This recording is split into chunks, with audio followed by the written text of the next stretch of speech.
आपके अपने YouTube channel live study Allahabad पर। तो दोस्तों, जैसा कि आपको पता है कि प्रत्येक शाम को 7 बजे से हम लोग UP TGT PGT, Jharkhand TGT PGT, MP set, GIC lecturer, LT grade और यूजीसी नेट के प्रीवियस ईयर क्वेश्चन पेपर को देखते हैं।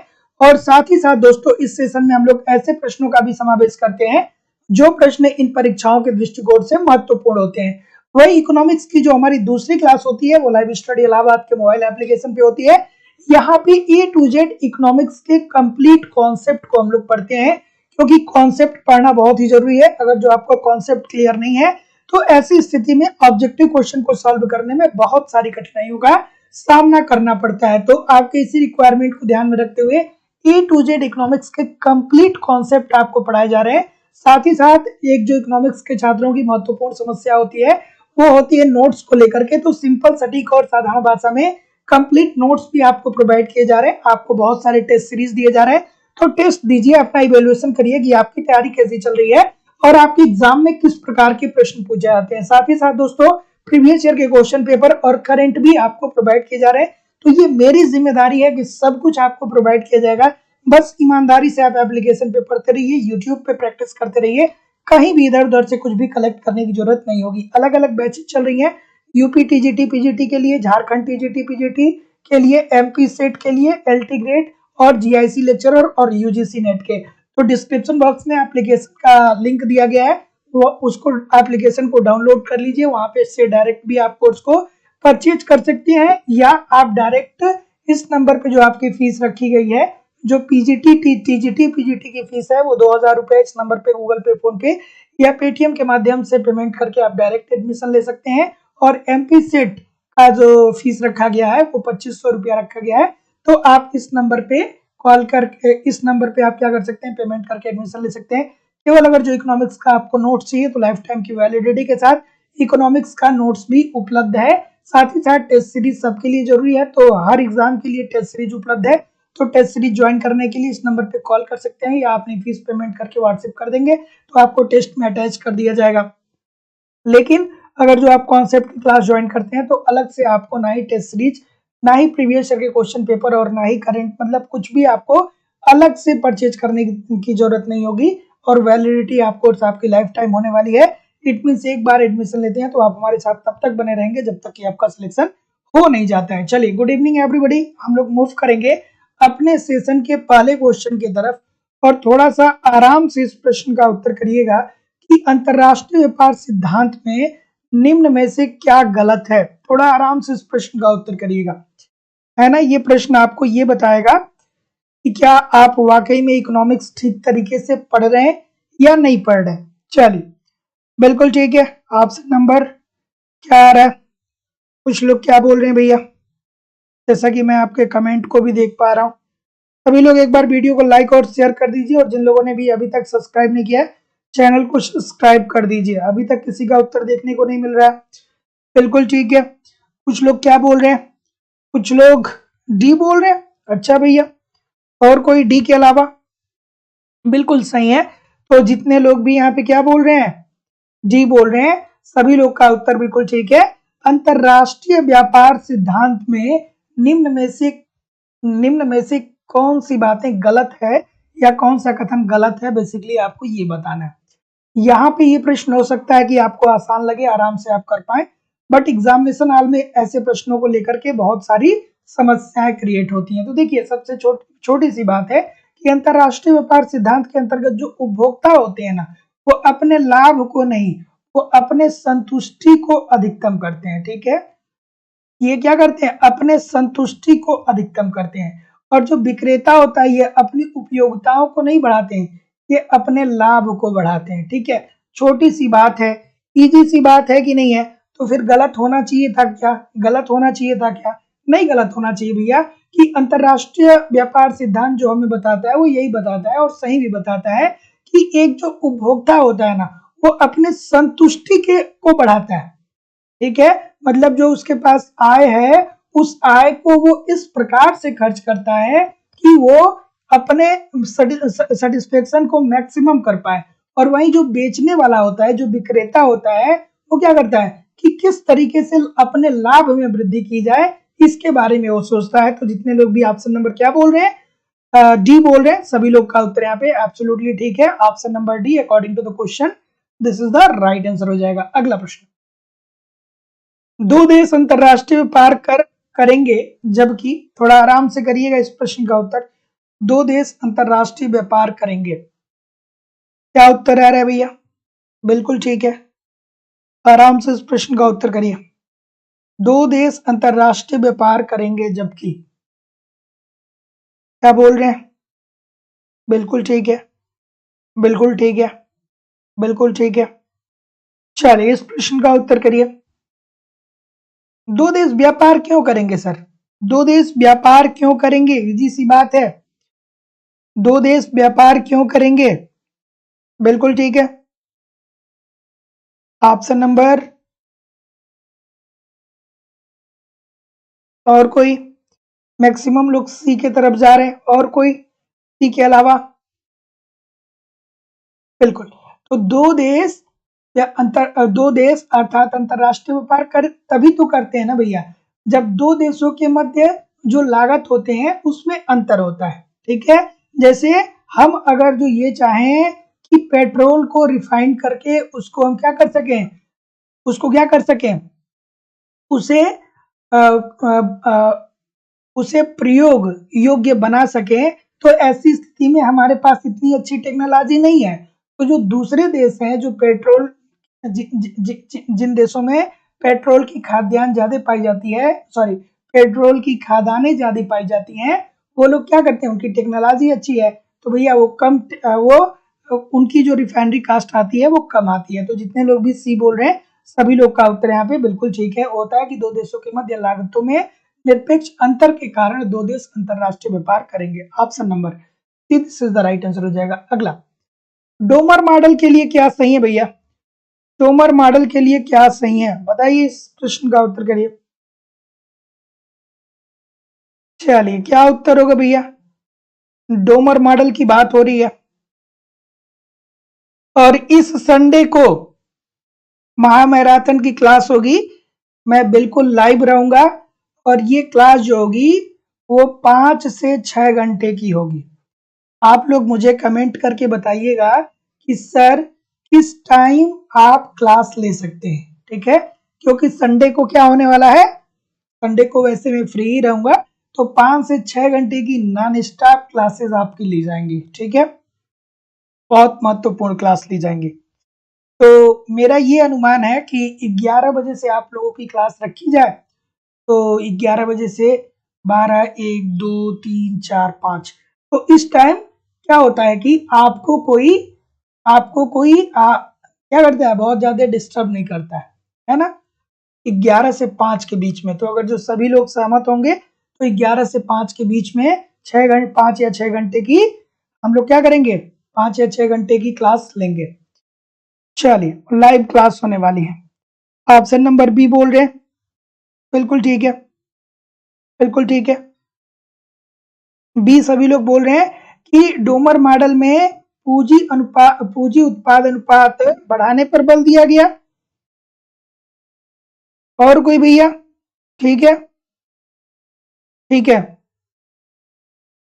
देखिए मांग व पूर्ति, देखिए इन्होंने क्या किया, जो डोमर मॉडल है इन्होंने निवेश बढ़ाने की बात की थी और निवेश को बढ़ाने के लिए उन्होंने मांग पक्ष और पूर्ति पक्ष दो अवधारणाओं को बताया था। ठीक है, तो जो मांग पक्ष है उससे लोगों की आय में वृद्धि होती है और जो पूर्ति पक्ष है वो क्या करेगा, उत्पादन में वृद्धि करता है। तो जितने लोग भी ये बोलेंगे सभी लोग का उत्तर यहाँ पे बिल्कुल ठीक हो जाएगा कि मांग व पूर्ति दोनों को बढ़ाने के लिए निवेश की बात करते हैं। तो जितने लोग भी ये बोल रहे हैं सभी लोग का उत्तर बिल्कुल ठीक है। इतने सारे लोग गलत बोल रहे हैं, क्यों बोल रहे हैं मुझे नहीं समझ में आ रहा है, छोटी सी बात थी, बच्चों वाली बात थी। तो option number A this is the right answer हो जाएगा। अगला प्रश्न, हैरड डोमर मॉडल में दीर्घकाल स्फीति की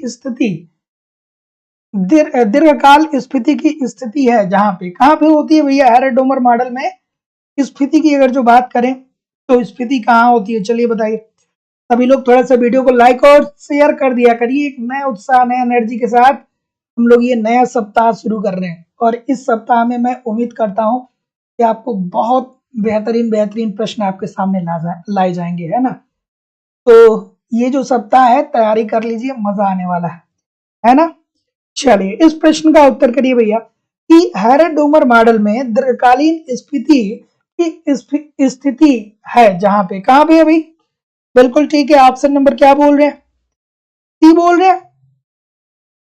जी ए बराबर जी एन बराबर जी डब्ल्यू। किसकी स्थिति है? किसकी स्थिति है? किसकी स्थिति है? किसकी स्थिति है? किसकी स्थिति है? स्वर्णिम युग की बात है भाई। चलिए तो ऑप्शन नंबर क्या बोल रहे हैं? सी बोल रहे हैं सभी लोग। तो जितने लोग भी सी बोल रहे हैं सभी लोग का उत्तर यहाँ पे बिल्कुल ठीक होगा सर, कि जब वास्तविक वृद्धि दर अभिष्ट वृद्धि दर से क्या होता है? अधिक होता है। तो option number C according to the question this is the right answer हो जाएगा कि हैरड-डोमर मॉडल में दीर्घकालीन स्थिति की स्थिति वहां पे होती है जब वास्तविक वृद्धि दर अभिष्ट वृद्धि दर से क्या हो जाए? अधिक रहे। ऑप्शन नंबर सी बिल्कुल ठीक हो जाएगा। ये रोज आप लोग पूछ रहे हैं कि सर जी एग्जाम कब होगा पीजीटी का। यूपी पीजीटी के एग्जाम के बारे में अगर जो आप ईमानदारी से पूछेंगे दोस्तों तो मैं बताऊंगा कि 50% चांस है कि आपका एग्जाम फरवरी में होगा, ठीक है, और 50% आपका चांस है कि एग्जाम फरवरी में नहीं होगा, ठीक है। 50-50 का मामला चल रहा है अभी, है ना, कुछ भी कहा नहीं जा सकता है। अगर जो फरवरी में एग्जाम नहीं हुआ तो फिर मार्च अप्रैल तो भूल जाइए, ठीक है, फिर 2-3 महीना डिले हो जाएगा। चलिए इस प्रश्न का उत्तर करिए। ऑप्शन नंबर क्या बोल रहे हैं? ये इजी सा प्रश्न है, कोई गलत करेगा क्या? इजी सा प्रश्न है, कोई गलत करेगा क्या? जितने लोग भी सी बोल रहे हैं भैया ना, कि जितने लोग भी बोल रहे हैं ना, मैं एक बार नहीं अनेकों बार बताया हूं, एक बार नहीं अनेक बार बताया हूं, बार बार बोलता हूं। बहुत सारे लोग कहते हैं सर हमने बहुत बार सुना है ये बात, लेकिन फिर भी बहुत सारे लोग गलत कर रहे हैं। अरे सर सी क्यों कर रहे हैं? आर्थिक विकास का सर्वोत्तम सूचक क्या होता है? बढ़ता हुआ जीवन स्तर होता है भाई।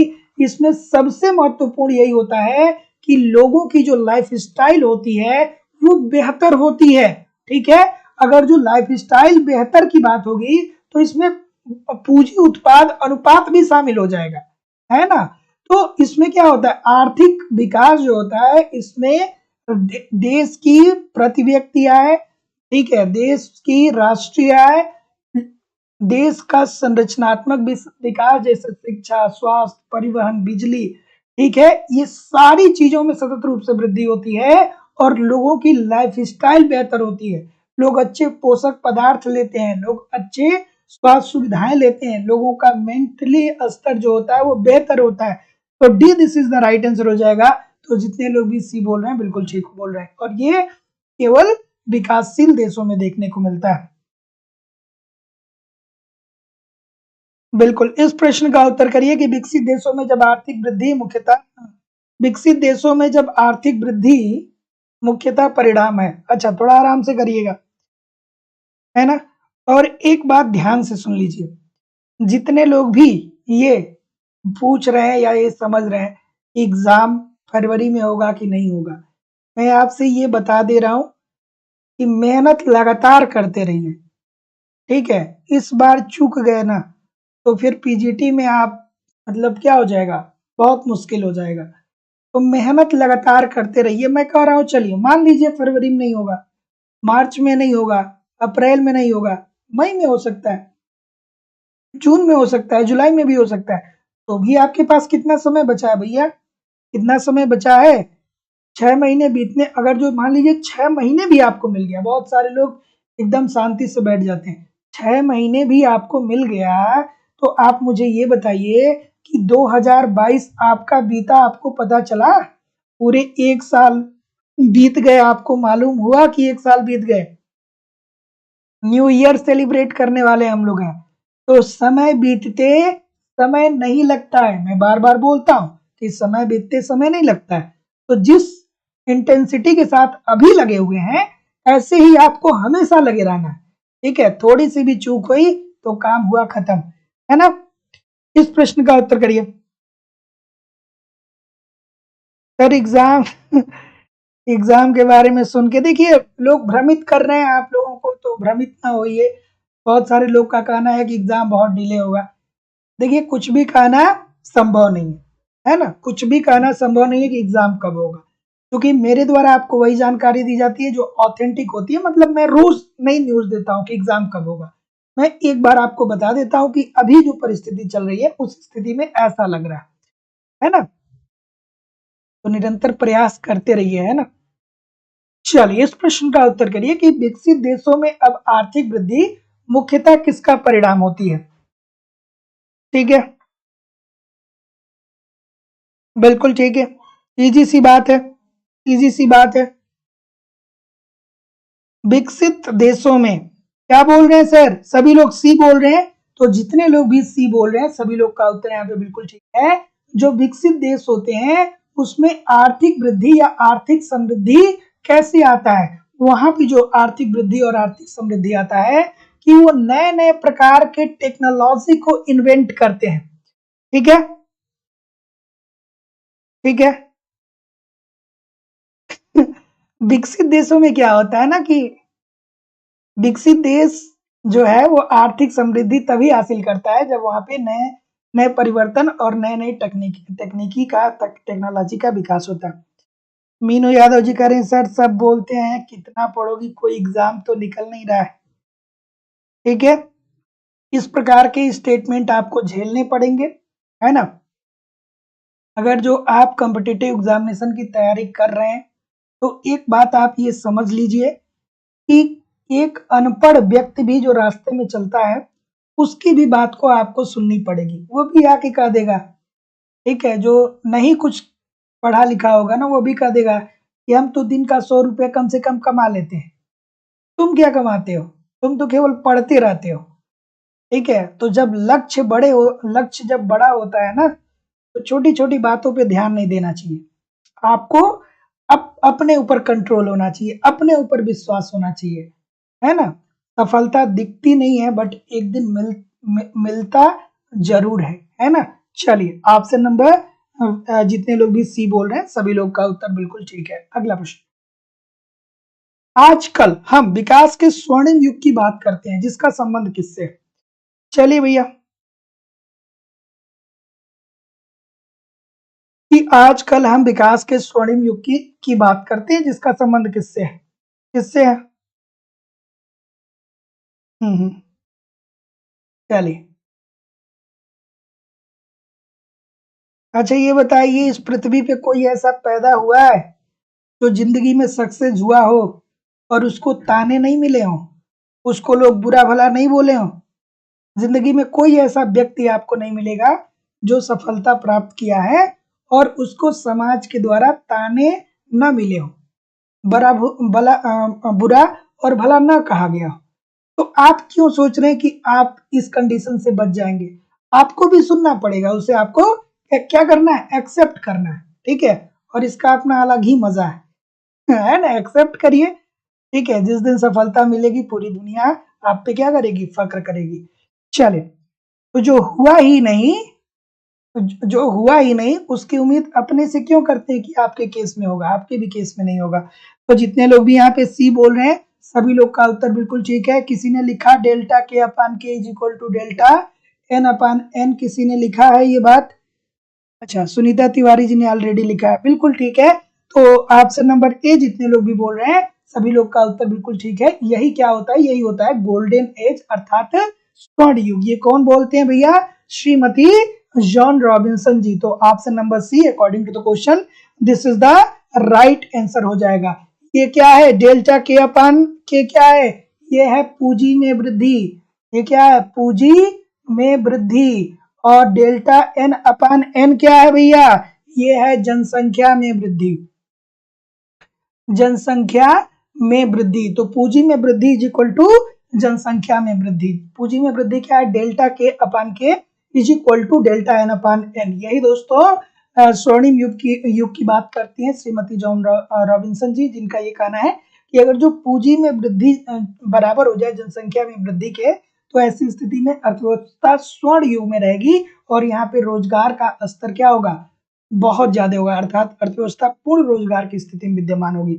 Option number see this is the right answer हो जाएगा। अगला प्रश्न, आर्थिक विकास का विचार, चलिए थोड़ा आराम से करिएगा, इस प्रश्न का उत्तर करिए।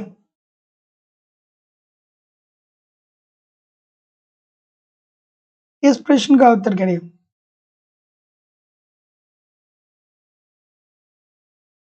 कि आर्थिक विकास का विचार किसने में क्या होता है, मतलब आर्थिक विकास जो पढ़ते हैं हम लोग उसमें क्या होता है।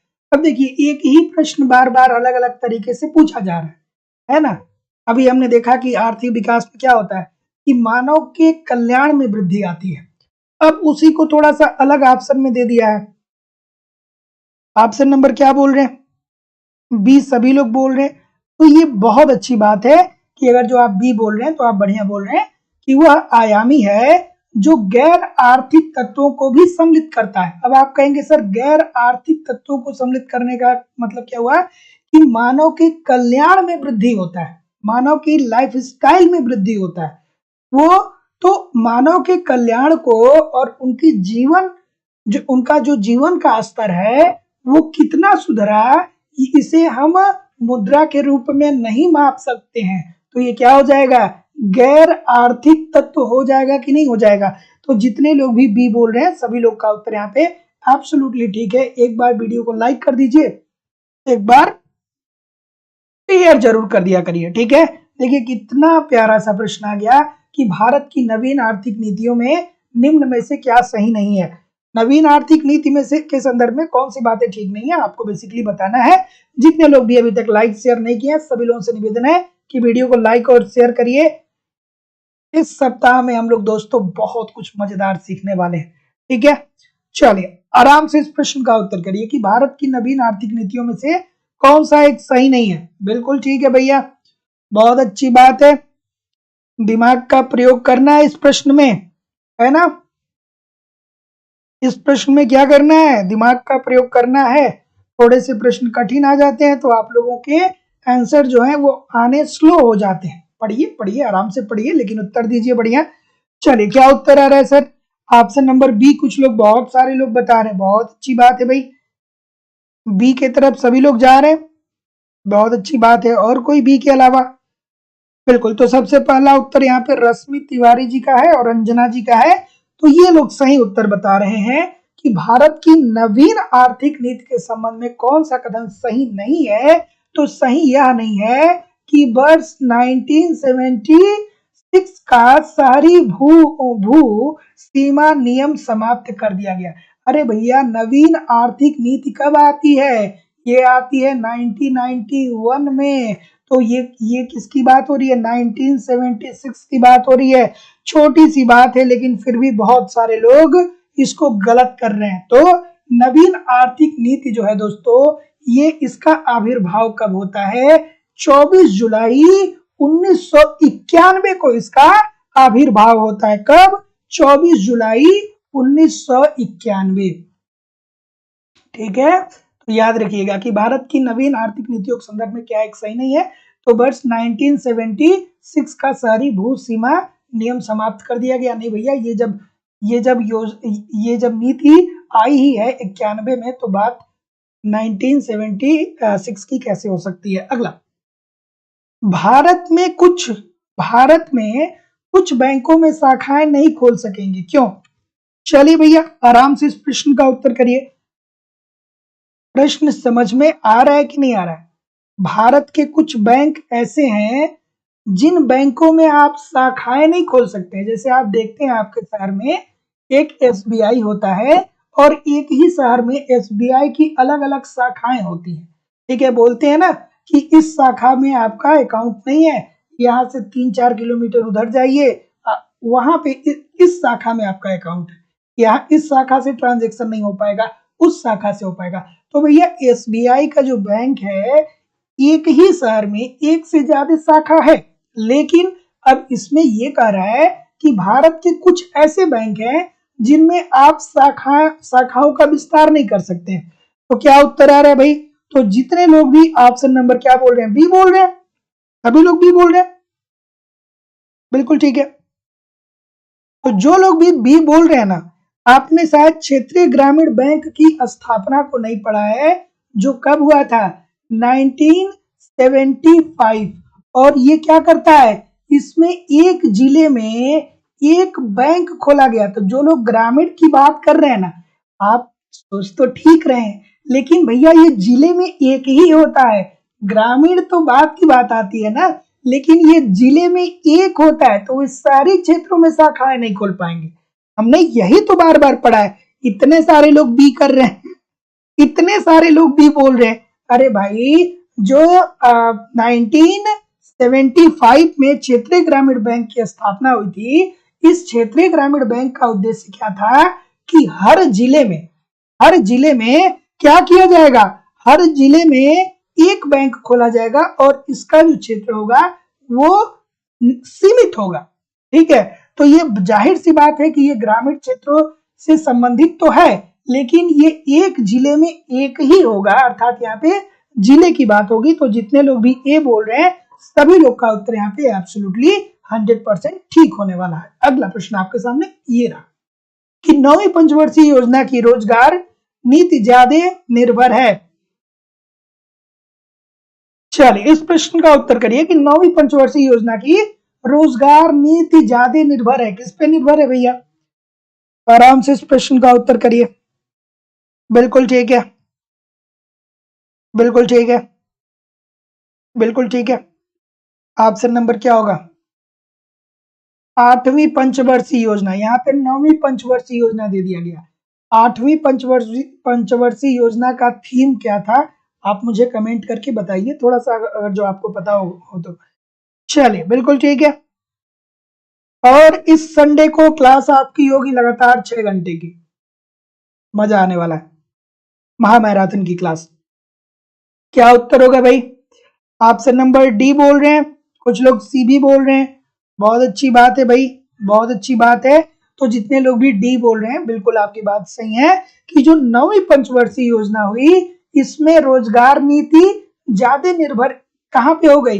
अधिकतर रोजगार सृजन बाजार क्रियाओं पर छोड़ दिया गया, अर्थात मांग व पूर्ति, अर्थात वस्तुओं की मांग और वस्तुओं के उत्पादन पे छोड़ दिया गया। मतलब अब हम यहाँ पे क्या कर दिए, थोड़ा बहुत हमने पूंजीवाद की तरफ अपने आप को शिफ्ट कर दिया। तो जितने लोग भी डी बोल रहे हैं, सभी लोग का उत्तर यहाँ पे बिल्कुल ठीक है कि 9वीं पंचवर्षीय योजना की रोजगार नीति ज्यादा किस पर निर्भर करेगी?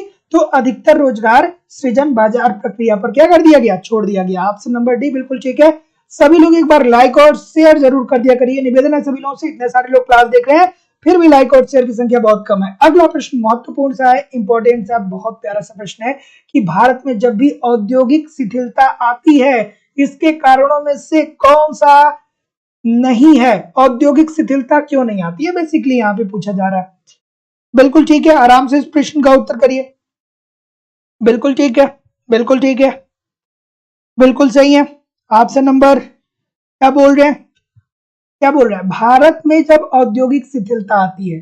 अब आपको यहाँ पे ये सोचना चाहिए कि सर जी, औद्योगिक शिथिलता का मतलब ये है कि उद्योगों में उत्पादन का कम हो जाना, और यही पे आप समझ लेते कि उत्पादन का कम होना, अर्थात जब हमारा उत्पादन कम होगा तो उसके कारण निम्न में से कौन सा सही नहीं है? बिल्कुल ठीक है। ऑप्शन नंबर क्या बोल रहे हैं? बिल्कुल ठीक है, आराम से करिए। बिल्कुल ठीक है, बिल्कुल ठीक है। चलिए, तो भारत में जब भी औद्योगिक स्थिरता आती है, तो उसके कारणों में से कौन सा नहीं है, मतलब किस कारण से औद्योगिक शिथिलता नहीं आएगी? तो भैया, आयातों के दबाव के कारण हमारी औद्योगिक शिथिलता कैसे आएगी? जितने सारे लोग डी बोल रहे हैं, कहां से सोच के डी बोल रहे हैं भैया? ये बताइए कि अगर जो आयात का दबाव हो, किसी दूसरे देश से हमारे देश में वस्तुएं आ रही हो, यहाँ पे दबाव की बात कर रहा है। तो देखिए, भारत में जब भी औद्योगिक शिथिलता आएगी, तो उसके कारणों में से कौन सा नहीं है की बात कर रहा है। तो आयातों का जो दबाव होता है दोस्तों, थोड़ा आराम से करिए। ठीक है। आयातों का जो दबाव होता है वो आरबीआई से संबंधित है, वो विदेशी विनिमय रिजर्व से संबंधित है, ना कि वो उद्योग से संबंधित है। ठीक है, क्योंकि इससे हमको क्या होगा, विदेशी मुद्रा का लॉस होगा। तो ऑप्शन नंबर ए होना चाहिए, ना कि जितने लोग भी ऑप्शन नंबर डी, सभी लोग डी बोल रहे हैं। डी में क्या दिया गया है देख लेते हैं। कृषि से कच्चा माल कम आय व कृषकों की क्रय शक्ति में धीमी वृद्धि। अरे भाई क्या सोच लिए, option number A this is the right answer हो जाएगा। अगला प्रश्न, कृषि नियोजन के बारे में क्या गलत है? आज प्रश्न जो है वो काफी गलत हो रहे हैं लग रहा है आप लोगों से, है ना? बट कोई दिक्कत नहीं, थोड़ा सा बढ़िया सेशन है आज का, है ना? थोड़ा सा प्रश्न के लेवल काफी अच्छे हैं, इस वजह से प्रश्न गलत हो रहा है। ठीक है, राजन सिंह जी, सर प्रश्न पर ध्यान न देने की वजह से ऐसा हो रहा है। अरे सर, मैं आप लोगों को बार बार बोलता हूं, सफलता में तीन चीजों की जरूरत पड़ती है। सबसे पहला धैर्य, धैर्य बना के क्वेश्चन को पढ़िए, कंसंट्रेशन, और फिर आपकी मेहनत। बहुत सारे लोग मेहनत तो कर लेते हैं लेकिन धैर्य और कंसंट्रेशन खोने की वजह से असफल हो जाते हैं। ठीक है, और बहुत सारे लोग इतना धैर्यवान हो जाते हैं और इतना कंसंट्रेट हो जाते हैं कि वो मेहनत करना ही भूल जाते हैं। तो धैर्य बना करके क्वेश्चन को पढ़िए, कंसंट्रेट होइए कि क्या कह रहा है, और फिर आपका कठिन परिश्रम, ये तीन चीजों को मिला लीजिए, सफलता मिल जाएगी। ऑप्शन नंबर क्या बोल रहे हैं? सभी लोग डी बोल रहे हैं, सभी लोग डी बोल रहे हैं, सभी लोग डी बोल रहे हैं, सभी लोग डी बोल रहे हैं। और कोई भैया डी के अलावा? तो जितने लोग भी डी बोल रहे हैं सर, इस बार आपका उत्तर बिल्कुल सही होगा कि कृषि नियोजन के बारे में गलत क्या है। तो भारत सरकार कृषि व खाद्य पर समस्त सब्सिडी अगले 5 वर्षों में समाप्त कर देगी। नहीं भैया, ये सब बिल्कुल नहीं होगा। तो एमएसपी जो होगा दोस्तों, ये अगले 5 वर्षों में समाप्त होने वाला नहीं है। तो जितने लोग भी डी बोल रहे हैं, सभी लोग का उत्तर यहाँ पे एब्सोल्युटली ठीक है। अगला प्रश्न, आधार मुद्रा में सम्मिलित होते हैं। अब ईमानदारी से आपको पता होना चाहिए सर, आधार मुद्रा हम किसे बोलते हैं? कमेंट करके बताएंगे क्या आप मुझे? आधार मुद्रा हम किसे बोलते हैं भैया? कमेंट करके बताएंगे क्या? बिल्कुल ठीक है, थोड़ा आराम से करिएगा। बिल्कुल ठीक है, चलिए। आधार मुद्रा में हम किसे सम्मिलित नहीं करते हैं? अच्छा सॉरी, आधार मुद्रा में हम सम्मिलित करते हैं। बिल्कुल ठीक है, ये बोल रहे हैं सभी लोग। और कोई भाई? ए के अलावा भी कुछ लोग हैं क्या? आधार मुद्रा मतलब क्या याद आ रहा है? M0 याद आया कि नहीं आया? बिल्कुल ठीक है, तो जैसा कि मैं देख पा रहा हूं ऑप्शन नंबर ए बोल रहे हैं। और कोई? ठीक है, ये सभी लोग बोल रहे हैं। तो जितने लोग भी ए बोल रहे हैं, सभी लोग का उत्तर यहाँ पे बिल्कुल ठीक है कि आधार मुद्रा में सम्मिलित होते हैं केंद्रीय बैंक के पास आरक्षित कोष एवं जनता के पास की जो करेंसी होती है। तो जितने लोग भी ए बोल रहे हैं, सभी लोग का उत्तर यहाँ पे बिल्कुल ठीक है। और ये आधार मुद्रा ही जो होता है वो साख सृजन का क्या होता है? आधार होता है। तो जितने लोग भी ए बोल रहे हैं, सभी लोग का उत्तर यहाँ पे बिल्कुल ठीक बोल रहे हैं। अगला, मुद्रास्फीति, ये प्रश्न छोड़ेगा नहीं। मुद्रास्फीति, इकोनॉमिक्स की भाषा में इसे मुद्रास्फीति बोलते हैं। अपने बोलचाल भाषा में हम क्या बोलते हैं? इसे महंगाई बोलते हैं कि भाई बहुत महंगाई आ गई है। ठीक है, लेकिन ऐसा नहीं है, ये जनरल बात मैं बता रहा हूँ, बहुत सारे टर्म एंड कंडीशन होते हैं। तो महंगाई क्यों आती है? क्योंकि कीमतों में वृद्धि होता है, कीमतों का बढ़ना ही तो महंगाई है। ठीक है, अगर जो 2021 में कोई वस्तु 100 रुपए की मिल रही है और 2022 में वही वस्तुएं 106 रुपए की मिलने लगी, तो ऐसी स्थिति में आप कहेंगे कि इस स्फीति का असर कितने प्रतिशत का पड़ा है? 6% स्फीति में वृद्धि दर्ज की गई है। ठीक है, ऑप्शन नंबर क्या बोलेंगे? बी सभी लोग बोलेंगे। भैया सबको पता होगा, मुझे नहीं लग रहा है कोई गलत करेगा, गलत करना भी नहीं चाहिए। कि मुद्रास्फीति जो होता है ये एक स्थिति नहीं होती है, बल्कि कीमत वृद्धि की एक प्रवृत्ति होती है। अब आप कहेंगे सर ये स्थिति नहीं होती है, इसका मतलब क्या हुआ? तो जो मुद्रास्फीति होता है ना, उसमें जो कीमतें होती है ना, वो निरंतर बढ़ती हैं, सतत रूप से बढ़ती हैं। ठीक है, सतत रूप से कीमतें बढ़ती हैं, निरंतर कीमतों का बढ़ना ही मुद्रास्फीति कहलाता है। अगर जो एट मतलब किसी एक स्थान पे कीमतें रुक जाएं तो उसे मुद्रास्फीति में कैसे शामिल करेंगे। तो जितने लोग भी ऑप्शन नंबर बी बोल रहे हैं भैया, सभी लोग का उत्तर ठीक है। अगला प्रश्न आपके सामने ये रहा कि मुद्रावादी वे हैं जो विचार रखते हैं कि मुद्रावादी क्या बताए थे, आप मुझे कमेंट करके बताइए। थोड़ा सा लाइक और शेयर भी कर दिया करिए, इतने सारे लोग क्लास देख रहे हैं फिर भी लाइक और शेयर की संख्या देखिए कितनी कम है, बहुत कम है। थोड़ा सा लाइक शेयर करिए। और जिन लोगों ने भी अभी तक लाइव स्टडी इलाहाबाद के मोबाइल एप्लीकेशन पे इकोनॉमिक्स के कॉन्सेप्ट की क्लास नहीं ज्वाइन की है, आप जरूर ज्वाइन करिए। यहाँ पे ए टू जेड इकोनॉमिक्स के सारे कॉन्सेप्ट आपको पढ़ाए जा रहे हैं, साथ ही साथ कंप्लीट इकोनॉमिक्स के नोट्स भी दिए जा रहे हैं, जिससे बार बार अपना रिवीजन करिए। बहुत सारे टेस्ट सीरीज दिए जा रहे हैं, टेस्ट दीजिए, अपना इवैल्यूएशन करिए कि आपकी तैयारी कैसी चल रही है और आपके एग्जाम में किस प्रकार के प्रश्न पूछे जाते हैं, प्रीवियस ईयर के क्वेश्चन पेपर और करंट सब कुछ मेरे द्वारा दिया जा रहा है। बस ईमानदारी से आप वहां पे पढ़ते रहिए और YouTube पे प्रैक्टिस करते रहिए, कहीं भी इधर उधर से कुछ भी कलेक्ट करने की जरूरत नहीं पड़ेगी। UP TGT PGT, Jharkhand TGT PGT, MP set, ठीक है, जीआईसी एलटी सबका बैच चल रहा है दोस्तों, अलग अलग बैचेज हैं, आपके सिलेबस के अनुसार सारी चीजें पढ़ाई जा रही हैं। फीस जो है आपकी 2000 रुपए इस नंबर पे पेमेंट करना होगा, गूगल पे, फोन पे या पेटीएम के माध्यम से, और उसका स्क्रीनशॉट आपको इसी व्हाट्सएप नंबर पे सेंड करना होगा। कोई भी इंक्वायरी होगी तो इस नंबर पे कॉल या व्हाट्सएप मैसेज कर सकते हैं। तो जैसा कि मैं देख पा रहा हूँ, क्या बोल रहे हैं सभी लोग, बी बोल रहे हैं। तो जितने लोग भी बी बोल रहे हैं भैया, सभी लोग का उत्तर बिल्कुल ठीक है कि मुद्रास्फीति से ज्यादा गंभीर क्या होती है, बेरोजगारी होती है।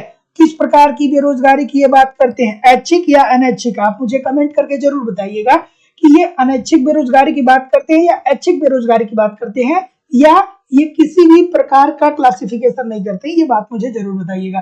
तो मुद्रावादी ये कहते हैं कि जो मुद्रास्फीति है ना, ये उतनी घातक नहीं है जितनी कि क्या बेरोजगारी है। अब यहाँ पे आपको सच्ची सच्ची बताइएगा कि किसको याद आया किन्स साहब का वो कथन, कौन सा, मुद्रास्फीति अनुपयुक्त है और मुद्रा संकुचन अन्यायपूर्ण है। किसको किसको याद आया, सच्ची सच्ची बताइएगा।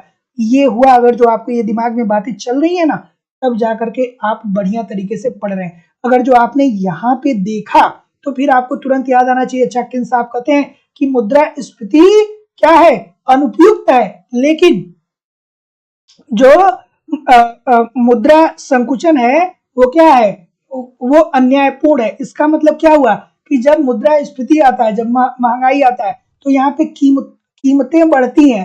तो एटलीस्ट क्या होता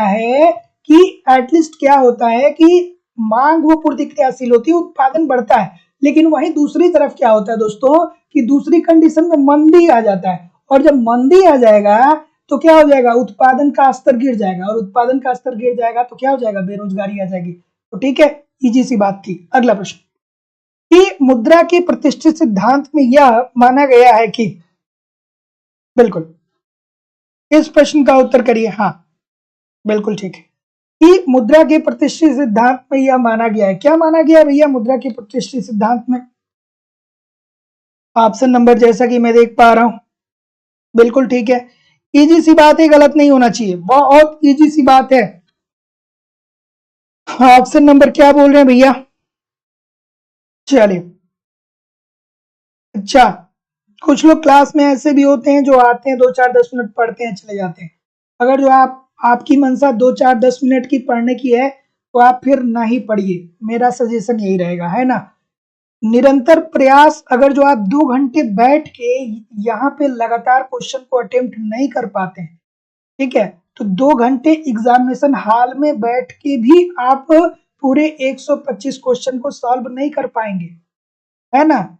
और इसीलिए ऐसा देखा जाता है कि जब टीजीटी और पीजीटी का एग्जाम होता है तो जो 2 घंटे का पेपर होता है, बहुत सारे लड़के 1 ही घंटे में बेचैन हो जाते हैं, कहते हैं सर जी, जो एग्जामिनर होता है कहते हैं जमा कर लीजिए, जाना है, ठीक है। तो उसमें कुछ होते हैं तो उनको ये लगता है कि ये बहुत जीनियस है, वो जीनियस नहीं वो जीनियस नहीं होते, वो कुछ पढ़े ही नहीं होते हैं, तो क्या करें, ठीक है, गोला गोला बस भर के चले आते हैं। तो अगर जो यहाँ कंसंट्रेट नहीं कर पा रहे हैं तो वहां भी नहीं कर पाएंगे, है ना। और सफलता जो है वो धैर्य और मेहनत मांगता है, धैर्य और मेहनत के साथ काम नहीं करेंगे तो कैसे काम चलेगा। इतनी महत्वपूर्ण चीजें चल रही हैं, अगर जो आप फिर भी बीच में छोड़ के चले जा रहे हैं फिर अच्छी बात नहीं है। अगला प्रश्न, चलिए इस प्रश्न का उत्तर करिए कि मुद्रा के प्रतिष्ठित सिद्धांत में यह माना है कि, क्या माना है? चलिए ऑप्शन नंबर, तो जितने लोग भी यहाँ पे सी की बात कर रहे हैं कि अधिक मुद्रा से कोई विकास नहीं होगा, केवल क्या होगी, स्फीति आएगी अर्थात महंगाई आएगी। तो जितने लोग भी सी बोल रहे हैं सभी लोग का उत्तर बिल्कुल ठीक है कि जो मुद्रा के प्रतिष्ठित अर्थशास्त्री थे उन्होंने ये कहा था कि अगर जो अधिक मुद्रा हो जाएगी ना तो इससे कोई विकास नहीं होगा अर्थव्यवस्था में। अगर जो बहुत ज्यादा मुद्रा हो जाए, सबके पास बहुत ज्यादा पैसा हो जाए, तो ऐसा नहीं है कि आपकी अर्थव्यवस्था विकास कर रही है, ये हो जाएगा कि स्फीति अर्थात महंगाई की दर जो हो जाएगी वो काफी बढ़ जाएगी। अगला प्रश्न, भारत में मुद्रा की पूर्ति बढ़ जाएगी यदि, भारत में मुद्रा की पूर्ति कब बढ़ेगी? ठीक है, इस प्रश्न का उत्तर करिए। बिल्कुल ठीक है। नहीं नहीं, जैसे कोई बहुत जरूरी कार्य हो तो ठीक है ना, कोई बहुत जरूरी कार्य हो तो ठीक है, बाद में क्लास देख लेंगे। अगर जो जरूरी कार्य नहीं है तो फिर क्लास पूरी करनी चाहिए। ठीक है, इस प्रश्न का उत्तर करिए कि भारत में मुद्रा की पूर्ति बढ़ जाएगी। और अगर जो दोस्त ने कह दिया यार क्या पढ़ रहे हो, चलो मार्केट में घूम के आ जाए, ठीक है, तो फिर आप क्या करेंगे, कहेंगे क्लास छोड़ ही देते हैं।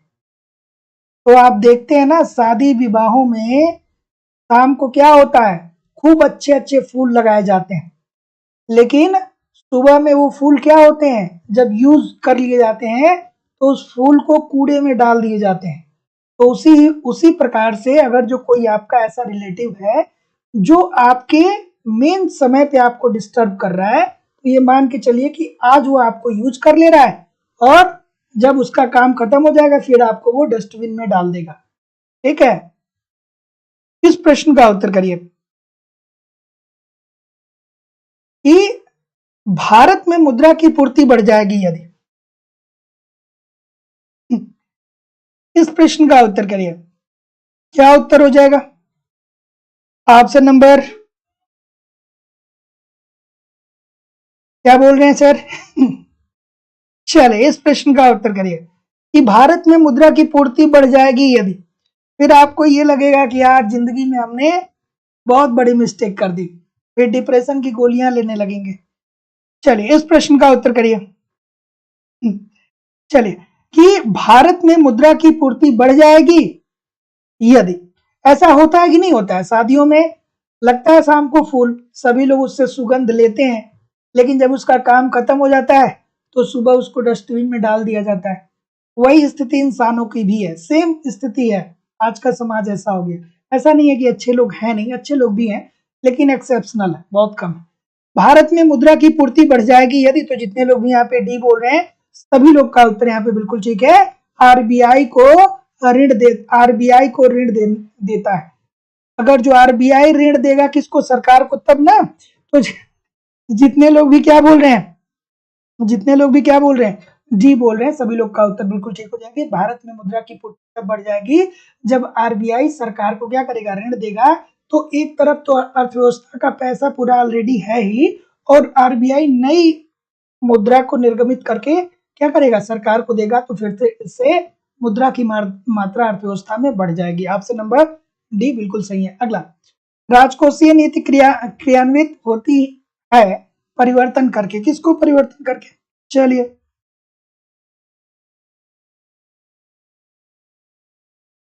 चलिए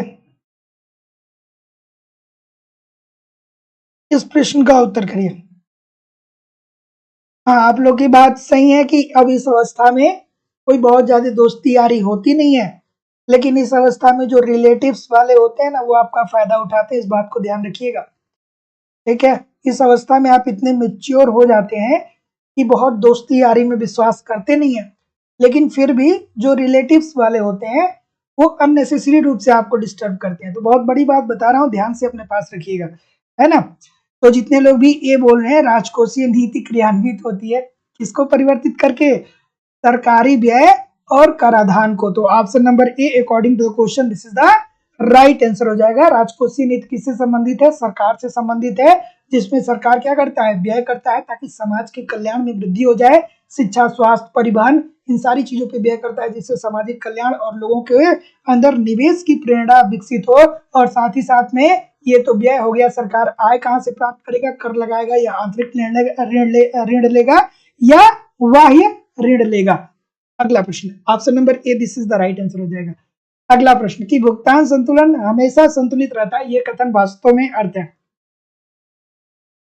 और कभी भी मेरी बात को पता है, मेरी बात को कभी भी मतलब मैं बहुत ही प्रैक्टिकली चीजों को बोलता हूँ। अगर जो आप किसी शादी में गए, आप वहां इंजॉय किए तो ठीक है भाई, लाइफ में जरूरी भी है थोड़ा बहुत पार्टी अटेंड करना, इंजॉय किए, ठीक है, वो आपका मन किया तो आप किए। कोई दूसरा जबरदस्ती करवा रहा है तब अच्छी बात नहीं। अगर जो उसको जरूरत है तो जाइए, नहीं जरूरत है, आपका फायदा उठाना होता है, चाहिए आपका फायदा उठा रहा है वो, तो मत जाइए, छोटी सी बात है। अगला, भुगतान संतुलन हमेशा संतुलित रहता है, इस कथन का वास्तव में अर्थ क्या होता है? क्या उत्तर होगा?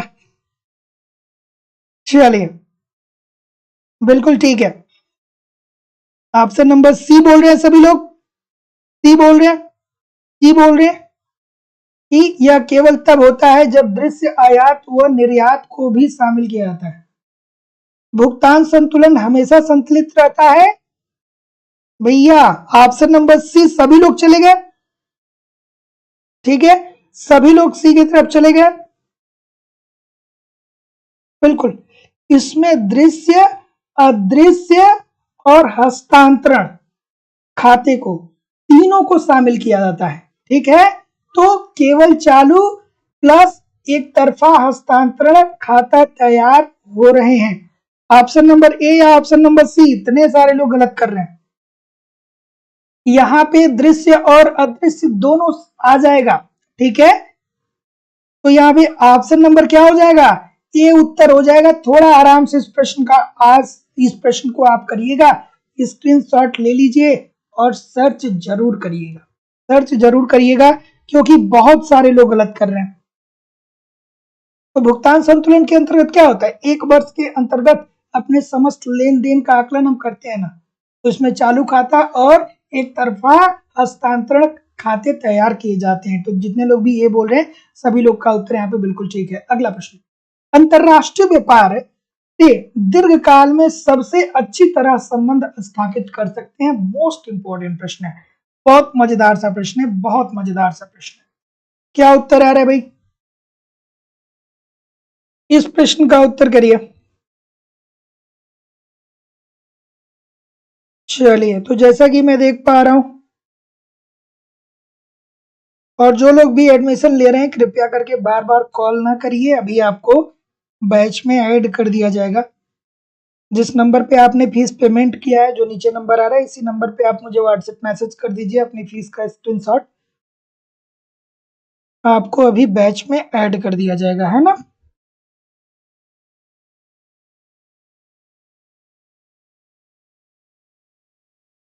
फीस पेमेंट करने के बाद लोग लगातार कॉल करते हैं, उनको ये लगता है कि कहीं पैसा इधर उधर ना चला गया हो।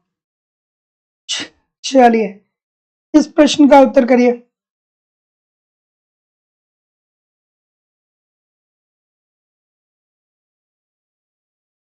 एक सेकेंड दोस्तों,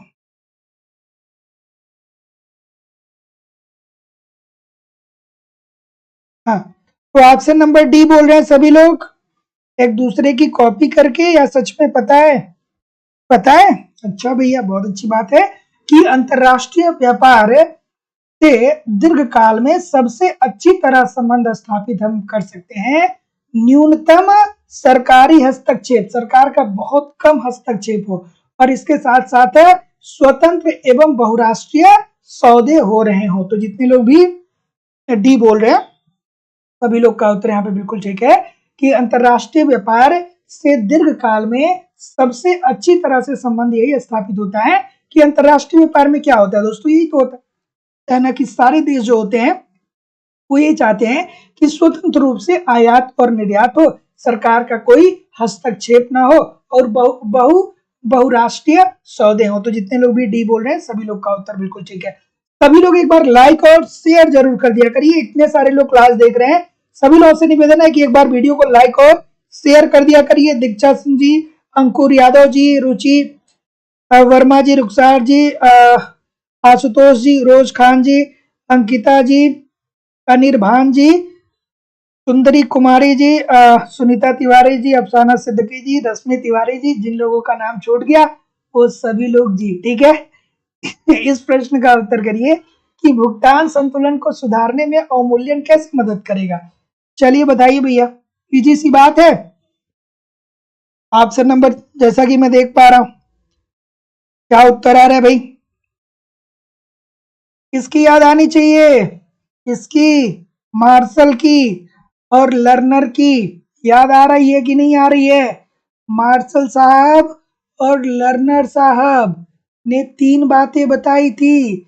जब e x plus e m greater than होगा 1 के, जब e x plus e m is equal to होगा 1 के, जब e x plus e m less than होगा 1 के, तो क्या हो जाएगा? तो जितने लोग भी यहाँ पे सी बोल रहे हैं सभी लोग, तो जितने लोग भी भैया सी बोल रहे हैं सभी लोग का उत्तर यहाँ पे बिल्कुल ठीक हो जाएगा कि देश उन वस्तुओं का निर्यात कर रहा है जिसकी मांग क्या हो? लोचदार हो। दोस्तों मैं सारी चीजें बहुत ठीक तरीके से पढ़ाया हूँ कि लोचदार का मतलब क्या होता है, बेलोच का मतलब क्या होता है। देखिए मेरा यही प्रयास होता है ना कि आपको आसान से आसान शब्दों में चीजों को बताया जाए, ठीक है। जैसे लोचदार का डिफिनेशन बहुत सारे लोग इतना कॉम्प्लिकेटेड तरीके से पढ़ते हैं ना कि वो समझ ही नहीं आएगा, ठीक है। मांग की लोच इतना कॉम्प्लिकेटेड तरीके से पढ़ते हैं, तो ये छोटी सी बात है। लोचदार का मतलब ये हो गया कि अगर जो कीमतों में परिवर्तन हो रहा है तो उसमें मांग पर भी असर पड़ेगा, मतलब मांग में भी परिवर्तन। और बेलोचदार का मतलब क्या होगा कि अगर जो कीमतों में परिवर्तन हो रहा है तो मांग को घटाया या बढ़ाया नहीं जा सकता। जैसे नमक हो गया, जैसे माचिस हो गया, ठीक है। तो ये क्या होता है? ये बेलोच होता है। इसलिए क्यों? क्योंकि भैया इसको हर हाल में यूज करना ही करना है। अगला प्रश्न कि अगर भुगतान संतुलन निरंतर आधिक्य का हो तो ऐसी स्थिति में क्या होगा। सभी लोगों से निवेदन है कि थोड़ा लाइक और शेयर सभी लोग कर दिया करिए। चलिए क्या उत्तर होगा भाई? डी सभी लोग बोल रहे हैं, तो जितने लोग भी डी बोल रहे हैं सबका उत्तर ठीक है कि इससे देश की मुद्रा की विदेशी विनिमय दर में वृद्धि होती है, जिससे निर्यात क्या कर हो सकता है? गिर सकता है। तो जितने लोग भी जी बोल रहे हैं सभी लोग का उत्तर यहाँ पे एब्सोल्युटली ठीक है कि अगर भुगतान संतुलन निरंतर आधिक्य का है, तो जब भैया निरंतर आधिक्य की बात आती है तो जाहिर सी बात है कि इससे देश की मुद्रा की जो विदेशी विनिमय दर है इसमें वृद्धि होगी, और विदेशी विनिमय दर में वृद्धि होगी उसका कारण क्या? उससे क्या हो सकता है कि जो हमारी निर्यात है वो कम हो जाए, अर्थात हम अपने देश में निर्मित वस्तुओं को दूसरे देशों में ले जाकर के ना बेच पाए, उतना ना बेच पाए जितना जरूरत हो। चलिए अगला प्रश्न आपके सामने ये रहा, क्या उत्तर है रे भाई? ऑप्शन नंबर हैक्सर ओलिन सिद्धांत में तुलनात्मक लाभ तब प्राप्त होता है जब, कब होता है भैया?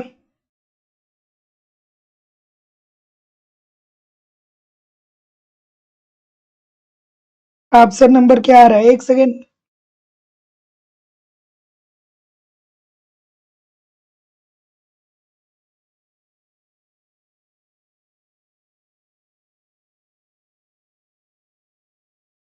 एक सेकेंड दोस्तों, ठीक है। इस प्रश्न का उत्तर करिए। हैक्सर ओलिन सिद्धांत में तुलनात्मक लाभ तब प्राप्त होता है।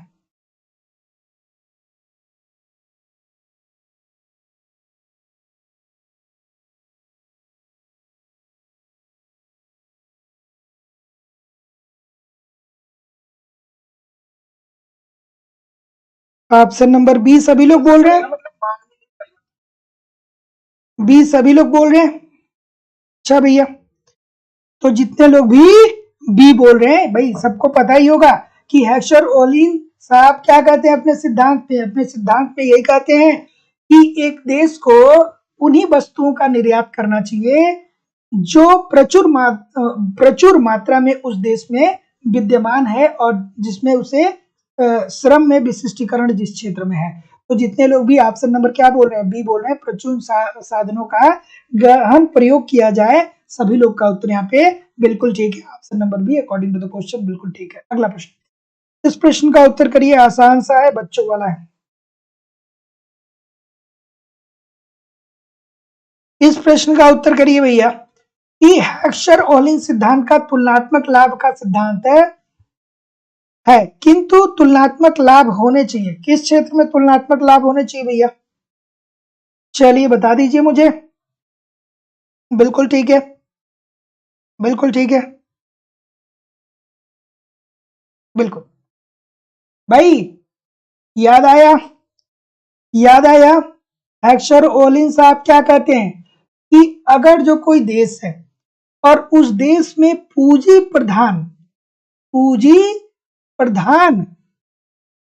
प्रधान उत्पादन हो रहा है, ठीक है, ठीक है, पूंजी प्रधान, किसी देश के पास अगर जो पैसा ज्यादा है, अगर जो कोई देश है उसके पास पैसा ज्यादा है, तो ऐसी स्थिति में उसे पूंजी प्रधान उत्पादन करना चाहिए, मतलब अच्छी टेक्नोलॉजी के द्वारा क्या करना चाहिए, उत्पादन करना चाहिए। और वहीं दूसरी तरफ कोई देश ऐसा है जिसके पास पैसा नहीं है, श्रम है, तो उसको क्या करना चाहिए, श्रम प्रधान उद्योग तैयार करना चाहिए। तो जिस देश के पास पैसा है वो पूंजी प्रधान उद्योग तैयार करे, और जिस देश के पास श्रम है वो श्रम प्रधान है क्या करे, उद्योग बैठाए और उत्पादन करे। ठीक है, तो जितने लोग भी ऑप्शन नंबर क्या बोल रहे हैं, बी बोल रहे हैं, कीमतों में जो साम्य कीमत हो, सभी लोग का उत्तर यहाँ पे बिल्कुल ठीक है। तो जितने लोग भी बी बोल रहे हैं, और ये सी डी कौन बोल रहा है भैया, ये जो डी बोल रहा है ये रिकार्डो साहब नहीं है, ये हेक्सर ओलिन साहब है, ये एडम स्मिथ साहब नहीं है, ये हेक्सर ओलिन साहब है ना। श्रम लागतों की बात जो है, उस श्रम के विशिष्टीकरण की बात रिकार्डो और वो हेक्सर ओलिन करते हैं। ये कीमतों की बात करते हैं कि जो देश पूंजी प्रधान है उसे पूंजी प्रधान टेक्नोलॉजी अपनानी चाहिए, और जो देश श्रम प्रधान है उसे श्रम प्रधान टेक्नोलॉजी का इस्तेमाल करके उत्पादन करना चाहिए, क्योंकि ऐसी स्थिति में जो लागत होगी उत्पादन की वो कम होगी।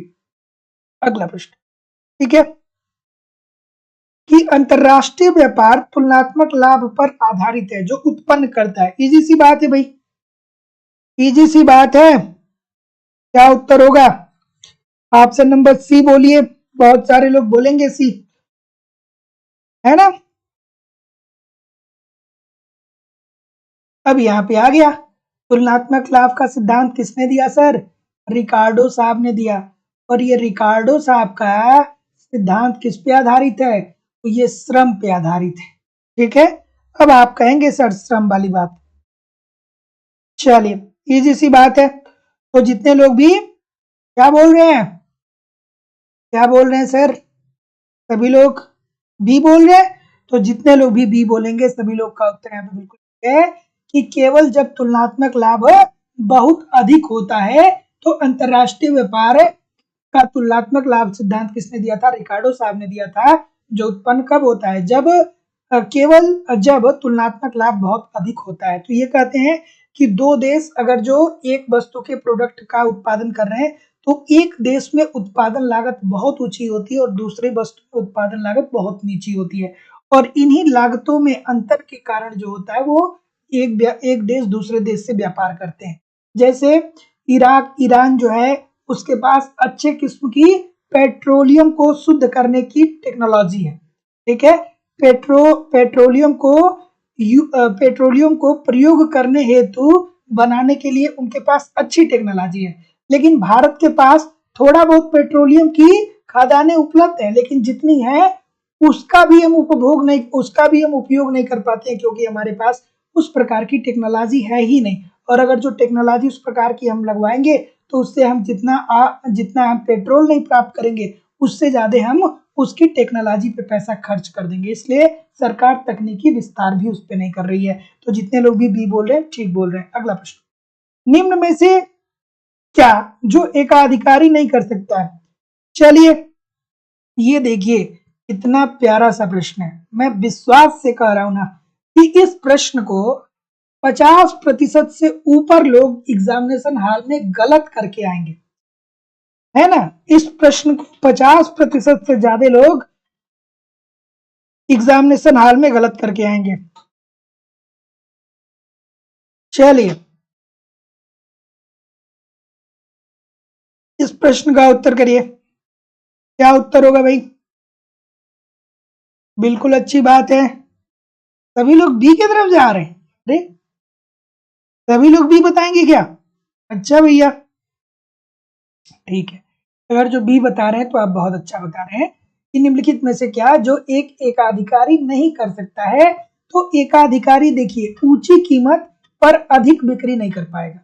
ठीक है, इसकी स्ट्रेटेजी क्या होती है? एकाधिकारी क्या करता है, या तो ये एक बार में कीमत को ऊंचा कर सकता है, या तो ये कीमत को निर्धारित करता है, या तो उत्पादन का स्तर को निर्धारित करता है कि हम कितना उत्पादन करें। मतलब अपने प्रोडक्ट को ये क्या करता है, ज्यादा बेचने की चेष्टा करता है। तो ज्यादा जब बेचता, ज्यादा उत्पादन करता है तो मांग पूर्ति के बराबर करके कम मार्जिन करके वो लाभ ज्यादा कमाता है। और यहाँ पे कीमत जब हाई करना होता है तो ऐसी स्थिति में बाजार में जितनी मांग होती है उससे कम वस्तुओं की आपूर्ति करता है, तो कीमत वो अधिकतम करके बेचता है। तो जितने लोग भी बी बोल रहे हैं सभी लोग का उत्तर बिल्कुल हो जाएगा कि ऊंची कीमत पर अधिक बिक्री वो नहीं कर पाएगा। अधिक बिक्री करने के लिए उसे कीमत कम करना पड़ेगा। अगला प्रश्न आपके सामने ये रहा कि उत्पादनकर्ता की बचत है निम्न के अंतर के बराबर। आप मान लीजिए कि किसी वस्तु का उत्पादन कर रहे हैं तो आपकी बचत किसके बराबर होगी? चलिए बताइए। बचत की बात करें तो फिर यहाँ तो अलग बात है, लेकिन फिर भी आपको मार्शल साहब याद आने चाहिए कि उपभोक्ता अतिरेक की अवधारणा किसने दिया था? सर मार्शल साहब ने दिया था। क्या कहा था कि एक व्यक्ति जो मूल्य देने को तैयार रहता है किसी वस्तु के लिए और वाकई में जो मूल्य वो देता है उसके बीच के अंतर को ही हम क्या कहते हैं? उपभोक्ता का अतिरेक बोलते हैं या उपभोक्ता का बचत बोलते हैं। ये बात किसने कही थी? मार्शल साहब ने कही थी। ठीक है, ये सब याद आना चाहिए। चलिए बताइए भैया इस प्रश्न का उत्तर, जैसा कि मैं देख पा रहा हूं बिल्कुल ठीक है। ऑप्शन नंबर बी सभी लोग बता रहे हैं क्या? सभी लोग बी बताएंगे? बी के अलावा, बी के अलावा कोई है? सभी लोग बी बता रहे हैं और कोई बी के अलावा? ऑप्शन नंबर जैसा कि मैं देख पा रहा हूं क्या बोल रहे हैं? बी बोल रहे हैं, सभी लोग बी बोल रहे हैं। तो जितने लोग भी यहाँ पे बी बोल रहे हैं सभी लोग का उत्तर यहाँ पे क्या होना चाहिए? गलत होना चाहिए कि सही होना चाहिए?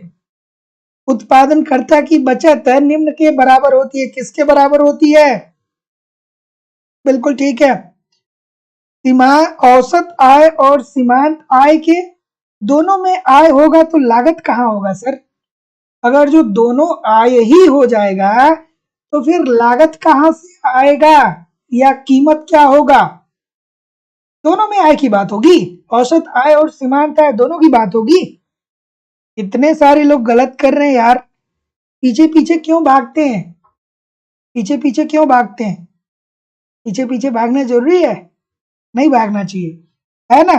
तो जितने लोग भी ये बोल रहे हैं सभी लोग का उत्तर बिल्कुल ठीक है कि एक उत्पादनकर्ता जो होता है उसकी सीमांत लागत और कीमत के मध्य जो होता है उसकी बचत प्राप्त होती है।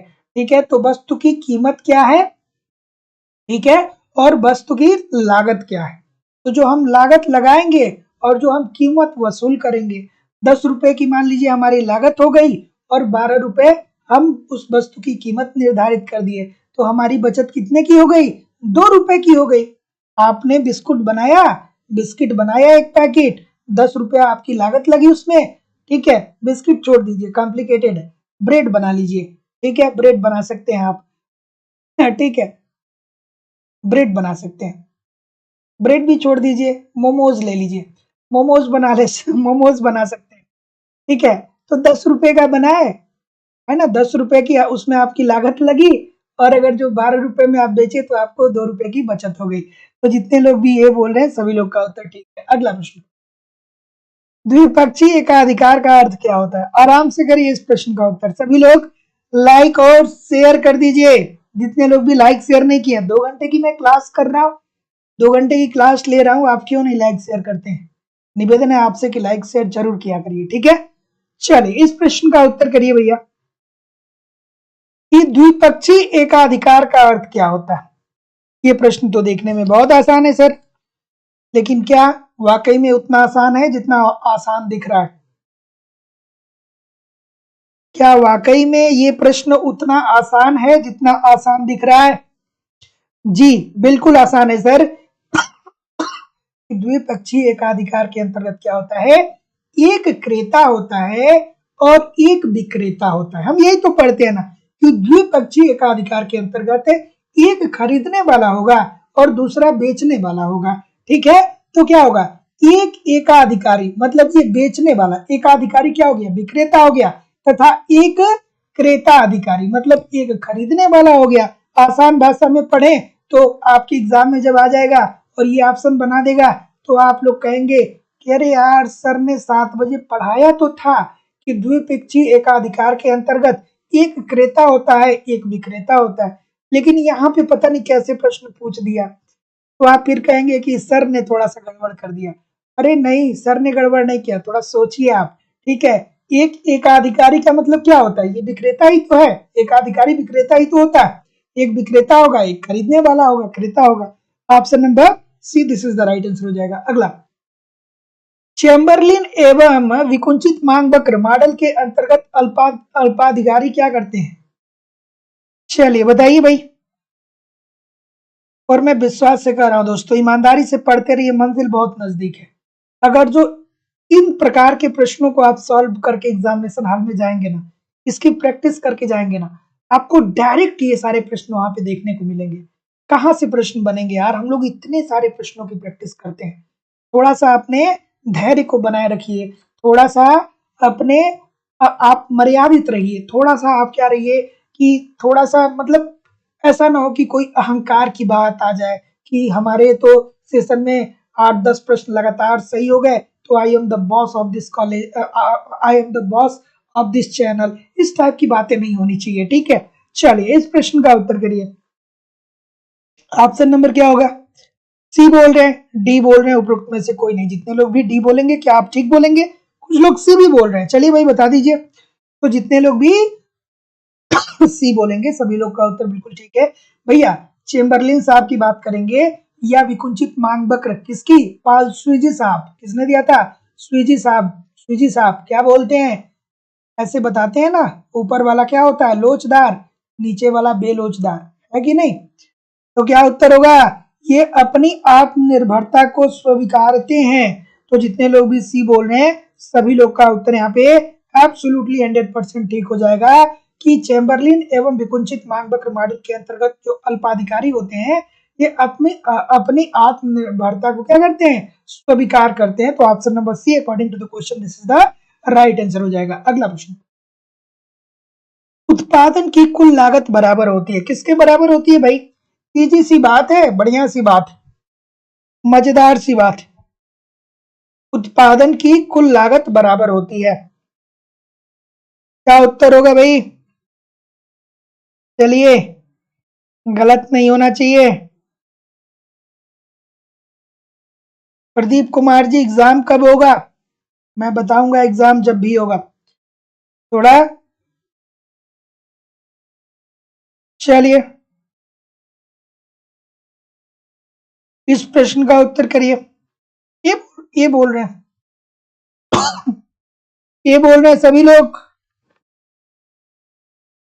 ये बोलेंगे, कोई गलत नहीं करेगा। अच्छा भाई, अगर जो गलत नहीं करेंगे तो आप बहुत अच्छा करेंगे कि उत्पादन की कुल लागत जो होती है स्थिर लागत एवं परिवर्तनशील लागत के योग के बराबर होती है। आपको अब पता होना चाहिए, कमेंट करके आप मुझे बताइए कि स्थिर लागत के अंतर्गत क्या आता है और परिवर्तनशील लागत के अंतर्गत क्या आता है। तो याद रखिएगा, ये फार्मूले में भी पूछा जाता है कि कुल लागत जो होगी वो बराबर होगी किसके? स्थिर लागत प्लस परिवर्तनशील लागत। कभी कभी ऐसे दे देता है परिवर्तनशील। ठीक है, ये फार्मूला भी याद रखिएगा। ठीक है, तो जितने लोग भी क्या बोल रहे हैं?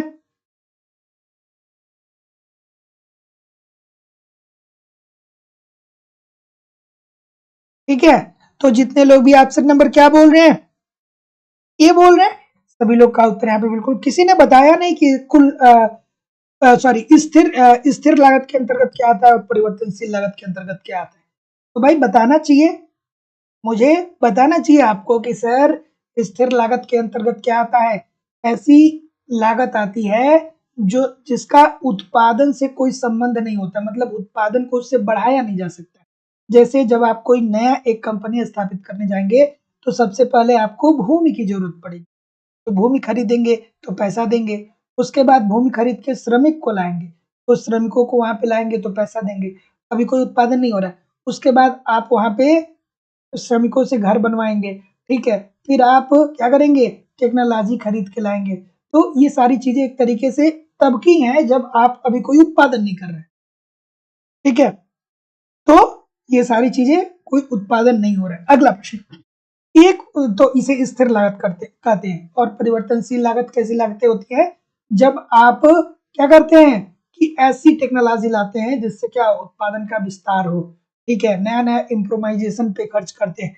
अगला प्रश्न, एक उत्पादनकर्ता का उद्देश्य क्या है? उत्पादनकर्ता का उद्देश्य क्या है भाई? आप उत्पादनकर्ता होंगे, कुछ उत्पादित करेंगे तो आपका उद्देश्य क्या होगा? आप कहेंगे सर आपने बहुत बार बताया है मुझे गलत नहीं करेंगे। भाई गलत करिएगा नहीं, है ना। क्या करेंगे कि अगर जो आप एक उत्पादन करता है तो आप ये देखेंगे कि अगर जो मुझे हानि हो तो न्यूनतम हानि हो, हानि हो तो हमें कम हानि हो, और लाभ मिले तो हमें अधिकतम मिले, ठीक है। ये तो भैया इंसान का नेचर होता है। तो जितने लोग भी बी बोल रहे हैं सभी लोग का उत्तर यहाँ पे बिल्कुल ठीक हो जाएगा। Option number B according to the question this is the right answer हो जाएगा। एक उत्पादनकर्ता का उद्देश्य होता है हानि को न्यूनतम एवं लाभों को अधिकतम करना। ऑप्शन नंबर बी बिल्कुल ठीक है कि उत्पादन के साधनों द्वारा एक वर्ष विशेष में अर्जित आय की माप है। ये बढ़िया सा प्रश्न है। और जैसे देखिए निवेदन है सभी लोगों से कि लगातार कमेंट ना किया करिए, है ना। अगर जो आप लगातार, चूंकि हमारा कर्तव्य क्या है? आपको सच्चाई बताना, और सच्चाई ये है कि आप लगातार कमेंट पे अपना दिमाग रखेंगे तो ये जो सामने क्वेश्चन दिख रहा है ना, इस पे आपका दिमाग नहीं रहेगा। और जब आप एग्जामिनेशन हॉल में बैठ के आएंगे, रिजल्ट आएगा तो हमें फोन करेंगे, कहेंगे सर जी 1 नंबर या 2 नंबर से रह गया। तो वो 1 नंबर या 2 नंबर से इसीलिए रह जाएगा ना कि ये क्वेश्चन पे कम ध्यान है, और ध्यान सबसे ज्यादा कहाँ पे है? कमेंट पे है। तो मैं ये नहीं कहता हूं कि कमेंट ना करिए, आप कमेंट करिए, जरूरी है, लेकिन पूरी क्लास में लगातार एकदम सतत रूप से कमेंट करेंगे तो ये अच्छी बात नहीं। सतत रूप से कीमतें बढ़ती हैं तो महंगाई आ जाती है, और सतत रूप से अगर जो कमेंट बढ़ेगा तो बेरोजगारी आ जाएगी, है ना। तो ध्यान से समझिए, सतत रूप से कीमतें बढ़ेंगी तो महंगाई आती है, और सतत रूप से कमेंट बढ़ रहा है तो बेरोजगारी आ जाएगी।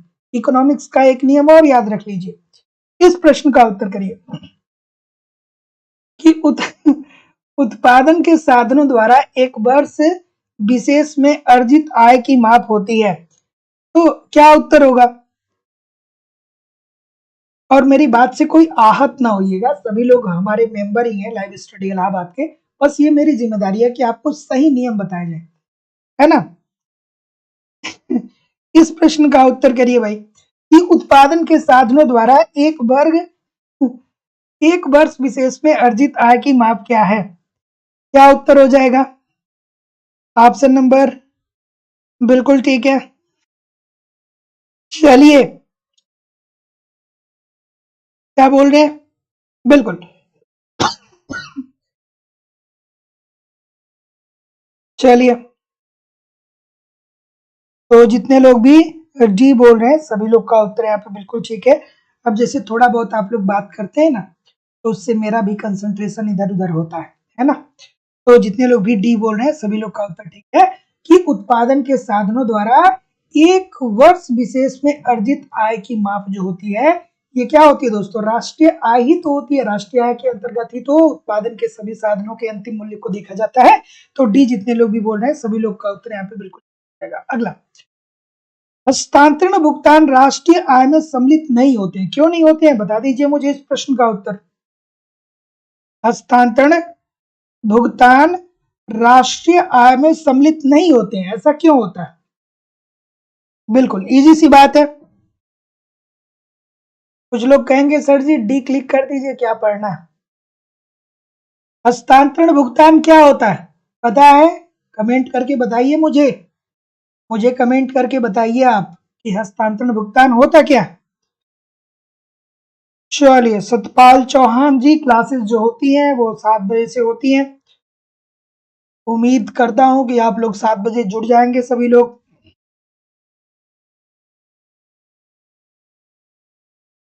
बिल्कुल ठीक है। तो जितने लोग भी क्या बोल रहे हैं, बी बोल रहे हैं, बहुत अच्छी बात बोल रहे हैं सर, बहुत मजेदार बोल रहे हैं, आपको इकोनॉमिक्स आ रहा है इसका मतलब, है ना।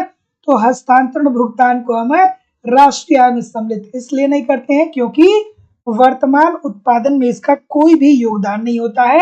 और इसमें क्या आता है, छात्रवृत्ति आता है, इसमें क्या आता है, इसमें सब्सिडी अभी आता है, इसमें पेंशन भी आता है। ठीक है, तो जितने लोग भी ऑप्शन नंबर बी बोलेंगे सभी लोग का उत्तर बिल्कुल ठीक है। छात्रवृत्ति, पेंशन, सब्सिडी इसलिए दी जाती है कि लोगों के कल्याण में वृद्धि की जा सके। लेकिन सरकार ने आपको छात्रवृत्ति दे दिया तो ऐसा नहीं है कि उसका आप कोई उत्पादन करेंगे। ऐसा भी हो सकता है छात्रवृत्ति मिलते ही आप कहाँ पे चले गए, आप चले गए शिमला घूमने, आप चले गए गोवा घूमने। हमारा एक दोस्त था, उसको छात्रवृत्ति मिली, वो गोवा घूमने चला गया। चलिए, इस प्रश्न का उत्तर करिए। उसको छात्रवृत्ति मिलने वो गोवा घूमने चला गया। चलिए, इस प्रश्न का उत्तर करिए कि पूंजी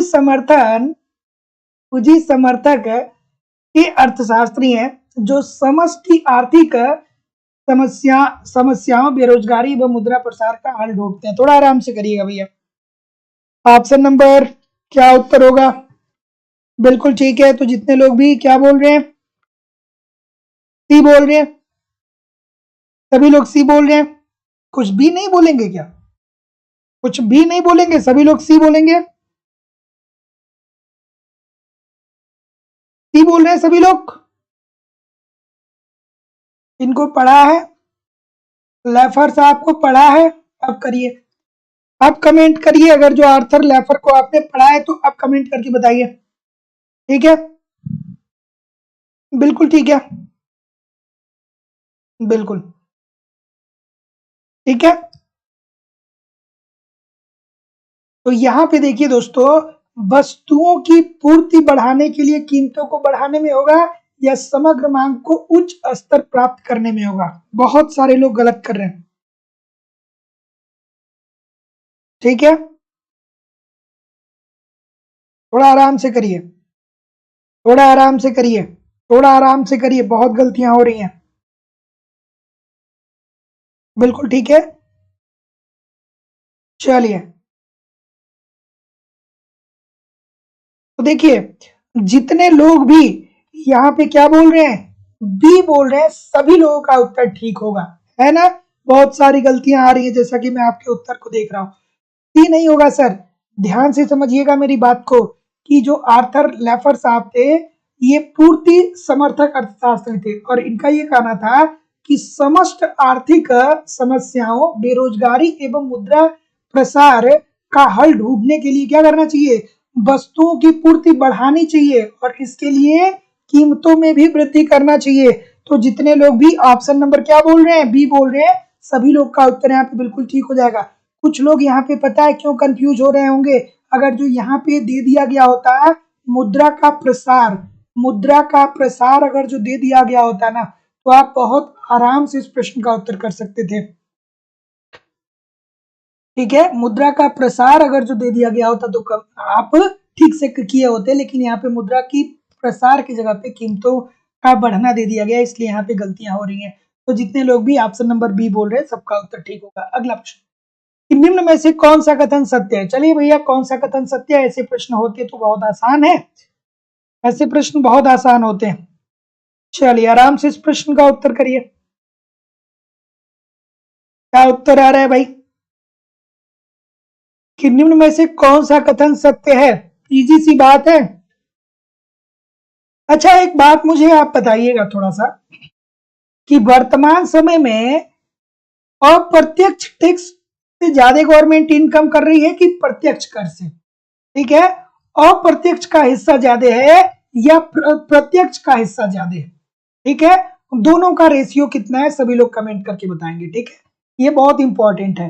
प्रत्यक्ष कर और अप्रत्यक्ष कर, इन दोनों का कितना 100% में इन दोनों की कितनी हिस्सेदारी है, सभी लोग कमेंट करके बताएंगे।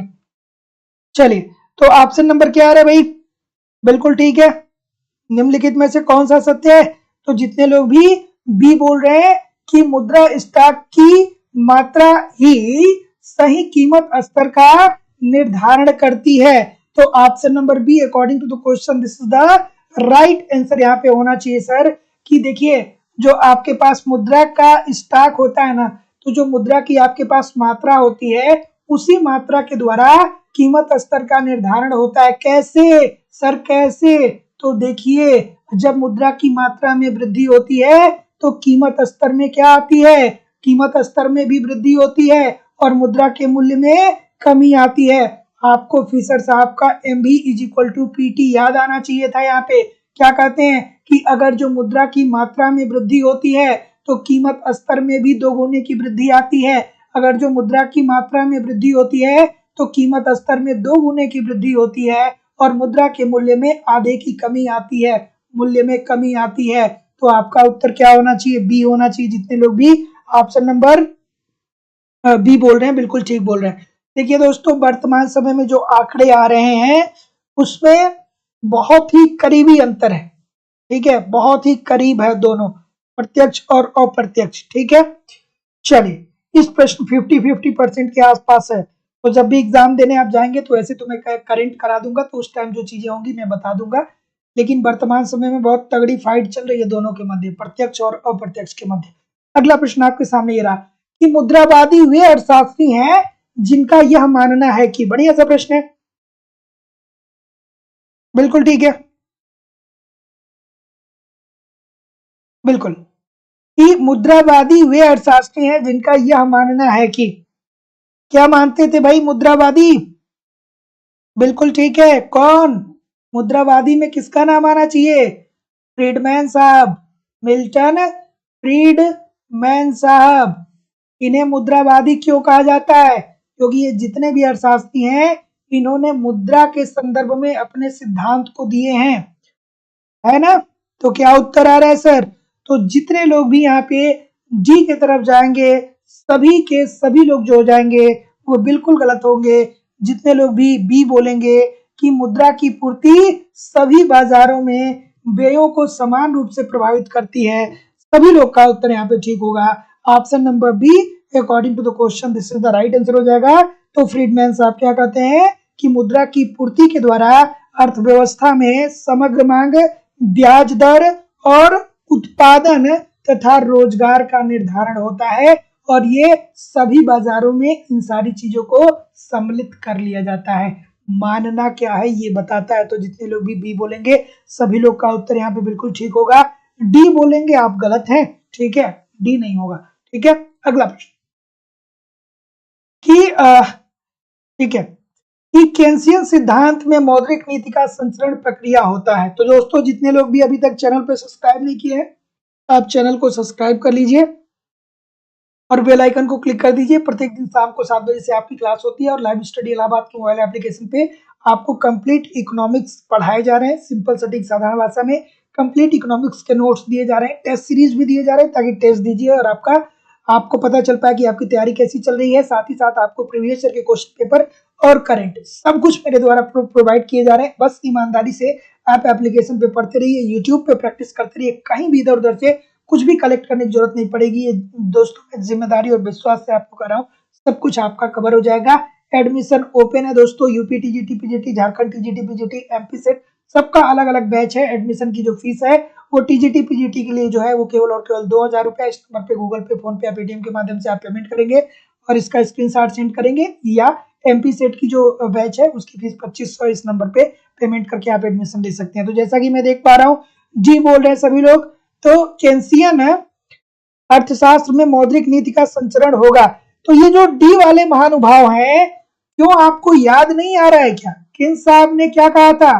किन साहब ने क्या कहा था कि ब्याज दर एक विशुद्ध मौद्रिक घटना है। ये स्टेटमेंट याद आ रहा है कि नहीं आ रहा है? जितने लोग डी के तरफ जा रहे हैं, मैं इतना मेहनत से पढ़ाया हूँ, एप्लीकेशन पे भी इसको जोड़ दे करके मैंने एक क्लास नहीं 2 क्लास में पढ़ाया हूँ। फिर एप्लीकेशन की क्लास को देखिए, सारी क्लासेस वहां पे मौजूद है। उसके बाद मैंने यहाँ भी इतना बार करवाया है। फिर गलतियां क्यों हो रही है यार? क्यों गलतियां हो रही है? तो जितने लोग भी ये बोल रहे हैं ब्याज दर के द्वारा, सभी लोग का उत्तर ठीक है। अरे भाई, ब्याज दर एक विशुद्ध मौद्रिक घटना है। ये किसने कहा? किन्स साहब ने कहा। और जो परंपरागत अर्थशास्त्री आए ना, उन्होंने कहा कि जो ब्याज दर का निर्धारण होता है उसके कई कारण होते हैं, लेकिन जब किन्स साहब आए तो कहे नहीं सर, ब्याज दर जो होता है ना, ये केवल और केवल एक मौद्रिक घटना है। तो option number A this is the right answer हो जाएगा। इतने सारे लोग गलत कर रहे हैं, दिमाग क्यों नहीं लगा रहे हैं? दिमाग लगाइए। अगला प्रश्न, सकल राष्ट्रीय उत्पाद अर्थात जीएनपी अगर जो 4000 है, पूंजी उपभोग भत्ते 400 है, सकल निवेश 3000 है, तो विशुद्ध निवेश अर्थात नेट इन्वेस्टमेंट क्या होगा? ये बहुत अच्छा सा प्रश्न है। इस प्रश्न का उत्तर करिए सर, बता दीजिए आप लोग मुझे कमेंट करके। बिल्कुल ठीक है, बिल्कुल ठीक है। ऑप्शन नंबर जैसा कि मैं देख पा रहा हूं, ये बोल रहे हैं सभी लोग।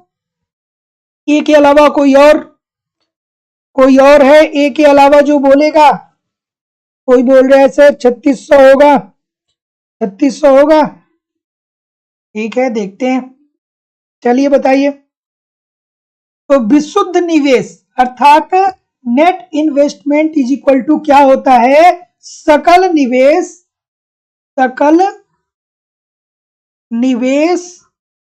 माइनस पूंजी उपभोग भत्ते। पूंजी उपभोग भत्ते है ना? है कि नहीं है? नेट इन्वेस्टमेंट अर्थात विशुद्ध निवेश इज इक्वल टू क्या होता है? सकल निवेश माइनस पूंजी उपभोग भत्ते। सकल निवेश क्या दिया गया है इसमें? क्या दिया गया है? सकल निवेश दिया गया है सर 3000 रुपए, 3000। और पूंजी उपभोग भत्ते कितने दिए गए हैं? 400। कितना उत्तर आएगा सर? कितना? 2600। ठीक है, 2600। ऑप्शन नंबर क्या होगा? सी दिस इज द सी जो होगा वो राइट आंसर हो जाएगा। मजा आ रहा है कि नहीं आ रहा है? मजा आ रहा है कि नहीं आ रहा है? सेशन को जब भी ज्वाइन करिए मजा आना चाहिए। मजा नहीं आएगा यार तो फिर मुझे मजा नहीं आएगा, है ना? चलिए इस प्रश्न का उत्तर करिए कि सरल आय मॉडल में संतुलन को परिभाषित किया गया। और दोस्तों विश्वास से मैं कह रहा हूं, जिस लेवल के प्रश्न आपको करवाए जा रहे हैं, आपको कितने भी डिफिकल्ट जोन में डाल दिया जाएगा, और अगर जो आप यहाँ पे दिमाग खुला करके पढ़ रहे हैं ना, तो आप एग्जामिनर के डिफिकल्टी में फंसने वाले नहीं है। आप कहते हैं ना कि सर एग्जाम देने जाते हैं, वही किन से प्रश्न आते हैं, वही रिकार्डो से प्रश्न आते हैं, लेकिन बहुत सारा कंफ्यूजन होने लगता है, वही एडम स्मिथ आते हैं। तो भैया क्यों होने लगता है? क्योंकि आपने थोड़ा सा अभ्यास कम किया है ना? जैसे जो धनुष बाण का ज्ञान सीखता है ना, वो बचपन से ही धनुष चलाता है। वो ये नहीं कहता है कि यार 2-4 बार चला लिए हैं तो अब निशाना नहीं लगाएंगे, निशाना ठीक लग रहा है। ठीक है, तो बचपन से इतना धनुर्धर वो हो जाता है कि लगातार जो वो निशाना लगाता है तो एकदम सटीक वो बैठता है। उसी तरीके से ये क्वेश्चंस भी है। चलिए प्रैक्टिस कम करेंगे कंफ्यूजन ज्यादा होगा, प्रैक्टिस ज्यादा करेंगे कंफ्यूजन कम होगा। अगला प्रश्न, इस प्रश्न का उत्तर करिए भाई। इस सरल आय मॉडल में संतुलन को परिभाषित किया गया। तो भैया जितने लोग भी ऑप्शन नंबर क्या बोल रहे हैं कि आय का स्तर जहां प्रयोज्य आय व्यय के बराबर होता है, देयर इज नो डाउट। आय का वह स्तर जहां निवेश जो होगा वो सेविंग के बराबर होगा। याद आया? कौन कहता है कि आई इज इक्वल टू एस, अर्थात जो आपका इन्वेस्टमेंट होगा, जो आपका निवेश होगा, वो आपके बचत के बराबर होगा। अर्थात जितना आप बचत करेंगे ना सर, उतना ही आप निवेश करेंगे। कौन कहता है? आप मुझे कमेंट करके बताएंगे। वह स्तर जहां y is equal to C plus I हो, अर्थात जो आपकी आय जो हो वो आपका उपभोग प्लस निवेश हो। ये बात सच्ची सच्ची बताइएगा। मैंने बहुत आराम से ये थियरी किसने दी थी? किसने दी थी थियरी? मैं बहुत अच्छे से बताया था कि जो आय होती है वो सी प्लस आई होती है।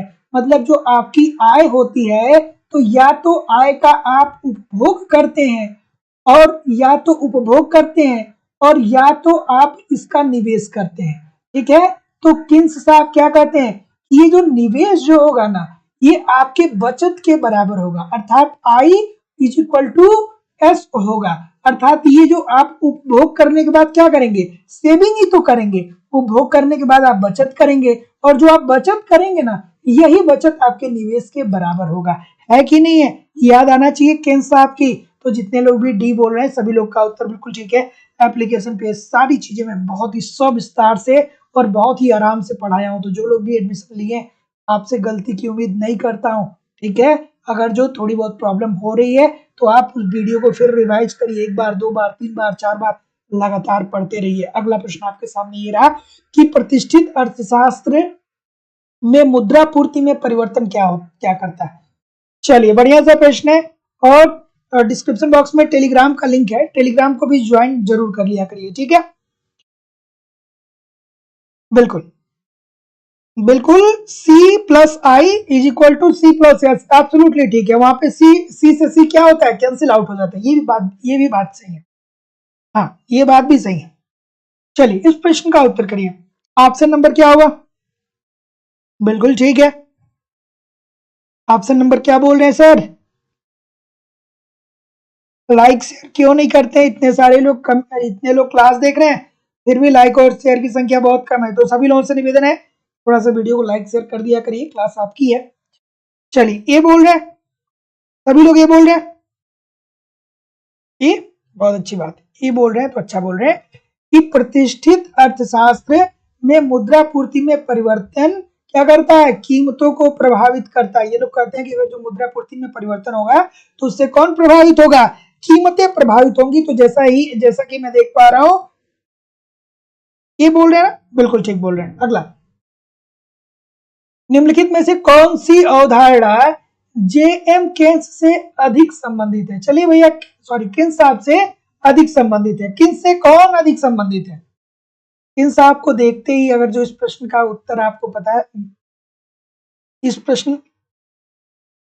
प्रकार का प्रश्न आपके सामने आए तो फिर आपको ये भी याद आना चाहिए, अच्छा सर ये अनिश्चित बेरोजगारी की बात करते हैं, ये प्रायोगिक अर्थव्यवस्था की बात करते हैं, ये ब्याज दर एक विशुद्ध मौद्रिक घटना है, तरलता जाल की बात करते हैं। सारी चीजें दिमाग में आनी चाहिए यार, है ना? चलिए इस प्रश्न का उत्तर बताइए। क्या बोल रहे हैं? डी? सभी लोग डी बोलेंगे क्या? सभी लोग डी बोलेंगे? तो जितने लोग भी डी बोलेंगे सबका उत्तर ठीक होगा कि पूंजी की सीमांत कार्य क्षमता सिद्धांत के। तो option number D according to the question right answer हो जाएगा। तो निम्नलिखित में से कौन सी अवधारणा केंद्र से अधिक संबंधित है? तो अधिक संबंधित जो है वो पूंजी की सीमांत कार्य क्षमता सिद्धांत के। अगला प्रश्न, आय गणना के आधार पर सकल राष्ट्रीय उत्पाद की गणना करने में सम्मिलित नहीं है। चलिए थोड़ा आराम से करिएगा इस प्रश्न का उत्तर। आराम से करेंगे कि नहीं? इस प्रश्न का उत्तर आराम से करना होगा, है ना? लगान नहीं होगा? क्यों लगान होगा क्या इसमें?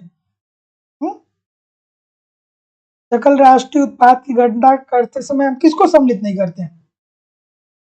कुछ लोग कहेंगे सर जी अप्रत्याशित चीजों को नहीं करते इसलिए लाभ हो जाएगा। और कोई भैया? और कोई? और कोई? ई डी बहुत विविधता है भाई। बिल्कुल ठीक है। आय गणना के आधार पर सकल राष्ट्रीय उत्पाद की गणना करने में हम किसको सम्मिलित नहीं करेंगे? लगान को, लाभ को या कर को? किसको?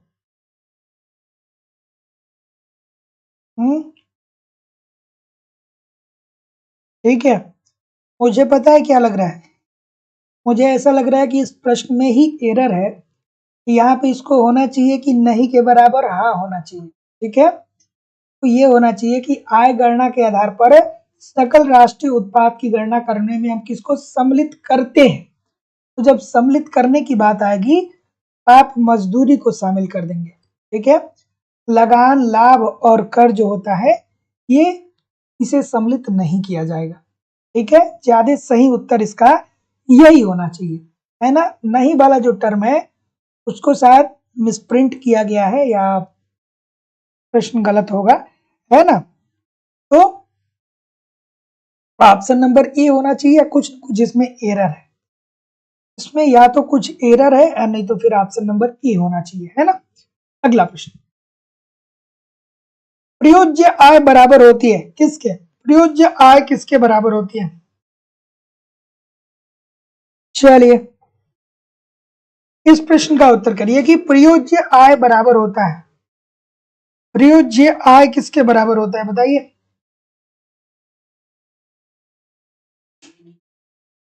इस प्रश्न का उत्तर करिए।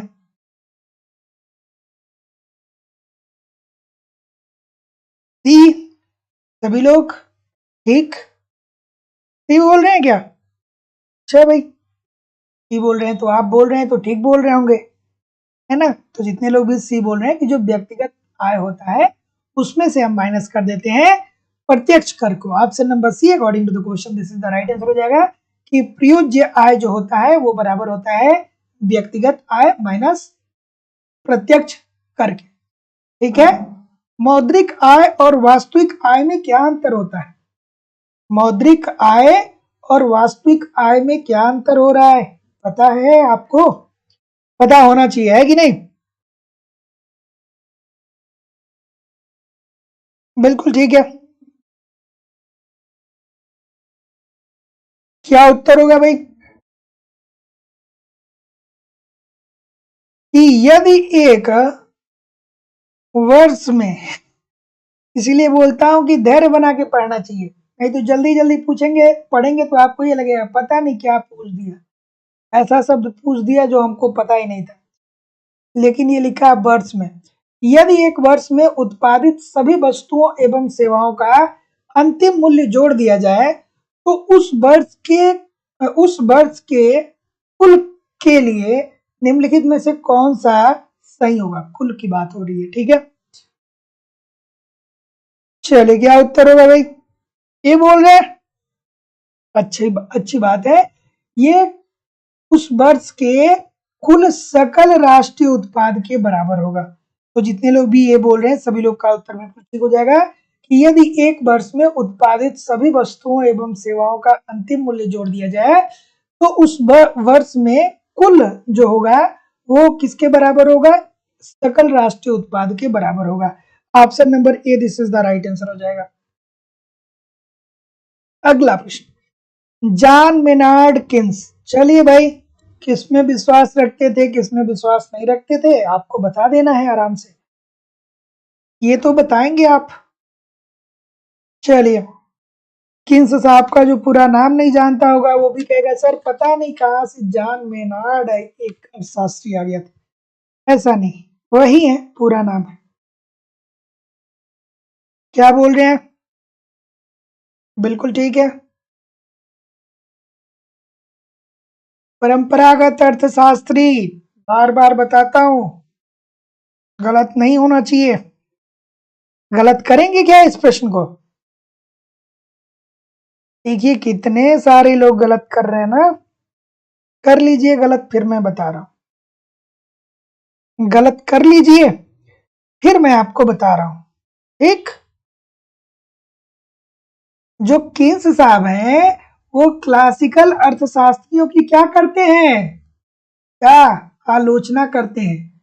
जेबी से साहब ने क्या कहा था, जेबी से ने क्या कहा था कि पूर्ति अपनी मांग का सृजन स्वयं करती है, पूर्ति अपनी मांग का सृजन करती है, पूर्ति अपनी मांग का सृजन करती है। लेकिन इनकी से साहब की, परंपरागत अर्थशास्त्री से साहब की आलोचना करते हुए केन्स साहब कहते हैं कि मांग अपनी पूर्ति की सृजन करती है। मांग जो है वो अपनी पूर्ति का सृजन करता है, तो इन्होंने उल्टा बताया भैया, है ना। तो इसमें विश्वास नहीं करता था कि पूर्ति अपनी मांग स्वयं निर्धारित करती है। तो इसीलिए ये किसने कहा कि पूर्ति अपनी मांग स्वयं निर्धारित करती है, ये कहा था किसने? जेबी से साहब ने। लेकिन इन्हीं जेबी से साहब के स्टेटमेंट को इन्होंने पलट दिया, कहा कि नहीं, पहले पूर्ति नहीं, मांग अपनी पूर्ति का सृजन करती है। से साहब ने कहा पूर्ति अपने मांग का सृजन स्वयं करती है। से साहब ने कहा नहीं सर, आई ऑब्जेक्ट। क्या होता है क्या होता है? मांग अपने पूर्ति का सृजन स्वयं करती है। तो जितने लोग भी बोल रहे हैं, पिछले 2-3 क्लासेस में मैं इसको बहुत अच्छे से बताया। ये प्रश्न जो करेगा वो बहुत बहादुर होगा, है ना। बहादुर स्टूडेंट की पहचान होगी जो ये प्रश्न ठीक तरीके से करेगा। चलिए, गुणांक का मूल्य क्या होगा? अब गुणांक तो आपको पता होगा सर, कि इस फॉर्म में तो सर हम वही पढ़ते हैं, एक क्या पढ़ते हैं बताइए? बिल्कुल ठीक है, बिल्कुल ठीक है। क्या उत्तर आ रहा है? बिल्कुल, तो जैसा कि मैं देख पा रहा हूं, बिल्कुल ठीक है। ऑप्शन नंबर क्या बोल रहे हैं?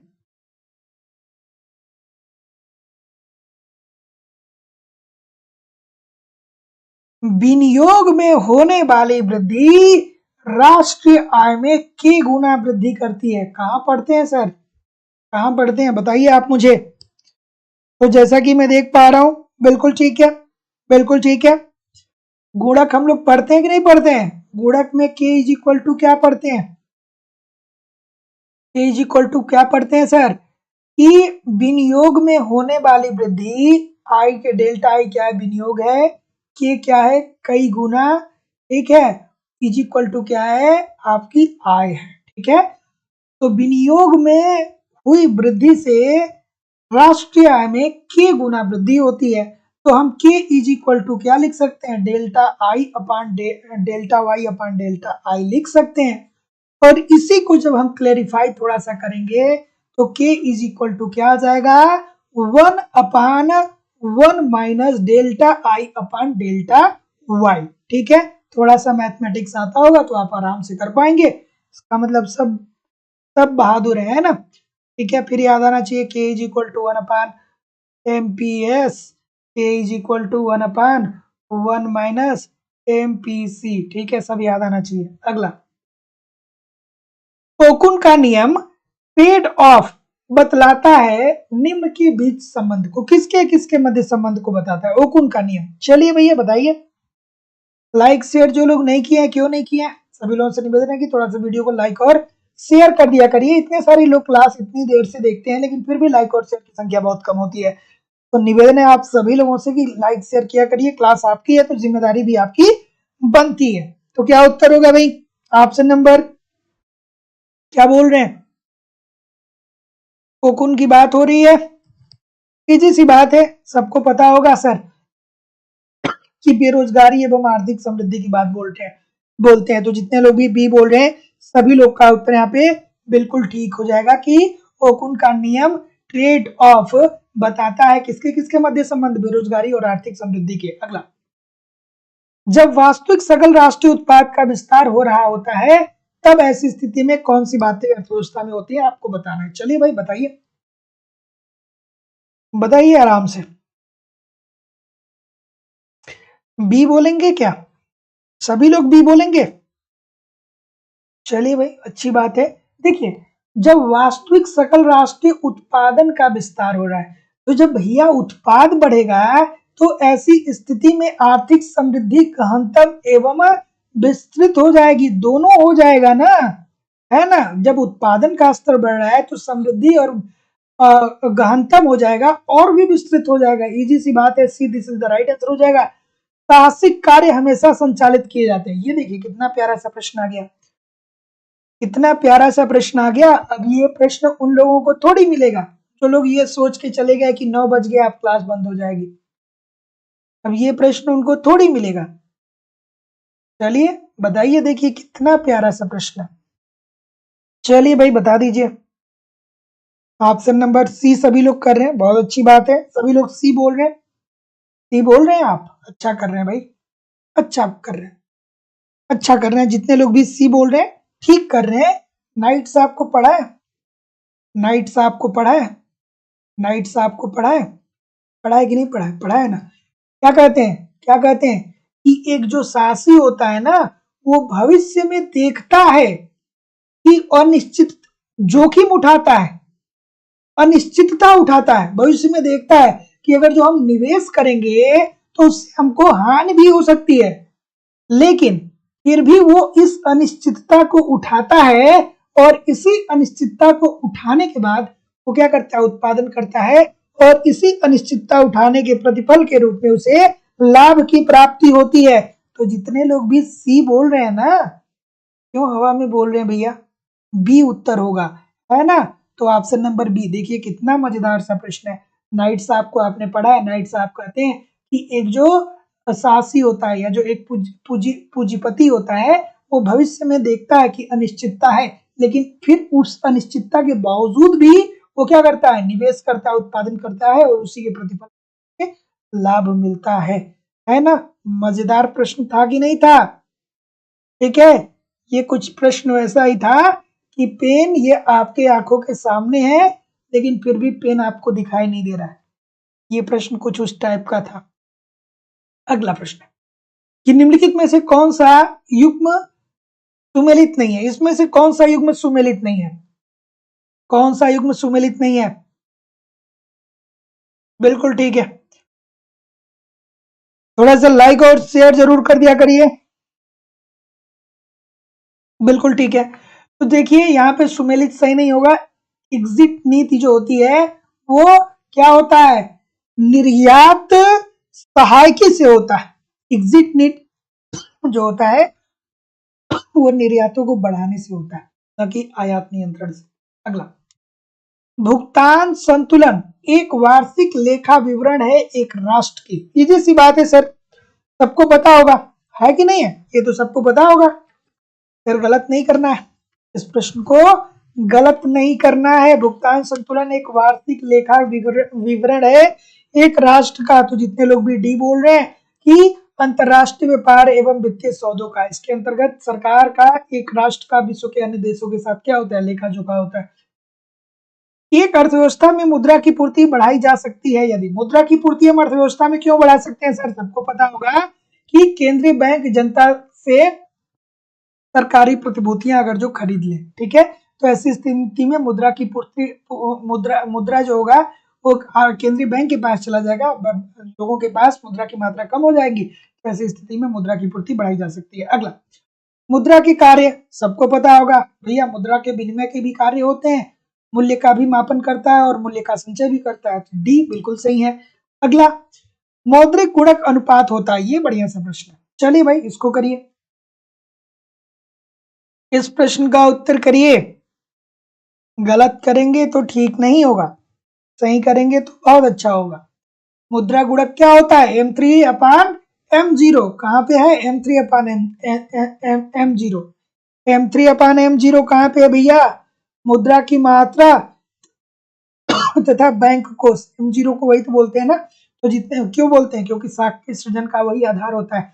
तो जितने लोग भी यहाँ पे डी बोल रहे हैं सभी लोग का उत्तर बिल्कुल ठीक है होगा।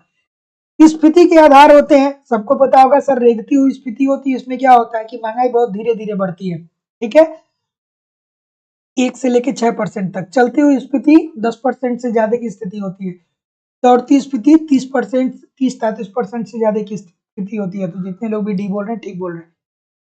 मुद्रा पूर्ति की स्थिर विकास दर इंगित करता है, ये इजी सा प्रश्न है भाई, सबको पता होगा। कोई गलत करेगा क्या?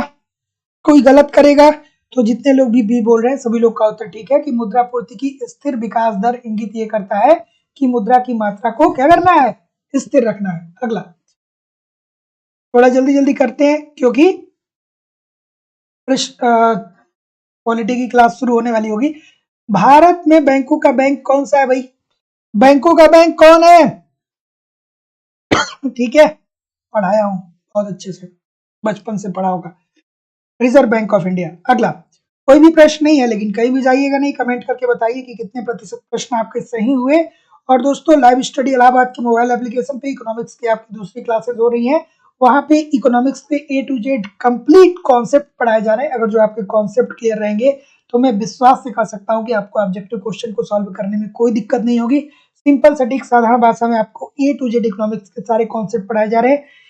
एक इकोनॉमिक्स के छात्रों के साथ जो समस्या होती है वो होती है नोट्स की। या तो नोट्स मिलते नहीं है, या मिल जाते हैं तो इतने कॉम्प्लिकेटेड होते हैं कि समझ में नहीं आते हैं क्या पढ़ना है क्या छोड़ना है। तो सिंपल सटीक साधारण भाषा में आपको कंप्लीट इकोनॉमिक्स का नोट्स भी दिया जा रहा है, टेस्ट सीरीज दिए जा रहे हैं। टेस्ट दीजिए, अपना इवैल्यूएशन करिए, आपकी तैयारी कैसी चल रही है, आपके एग्जाम में किस प्रकार के प्रश्न पूछे जाते हैं, प्रीवियस ईयर के क्वेश्चन पेपर और करंट सब कुछ प्रोवाइड कराना हमारी जिम्मेदारी है। बस आप ईमानदारी से पढ़ते रहिए, यूट्यूब पे प्रैक्टिस करते रहिए। वैलिडिटी आप कोर्स आपकी लाइफ टाइम है, इतनी से एक बार एडमिशन लेते हैं तो आप हमारे साथ तब तक बने रहेंगे जब तक कि आपका सिलेक्शन हो नहीं जाता है। आगामी एग्जाम जितने भी होंगे, हमेशा जब भी नया बैच प्रारंभ होगा आपको ऑटोमेटिकली वहां पे ऐड कर दिया जाएगा।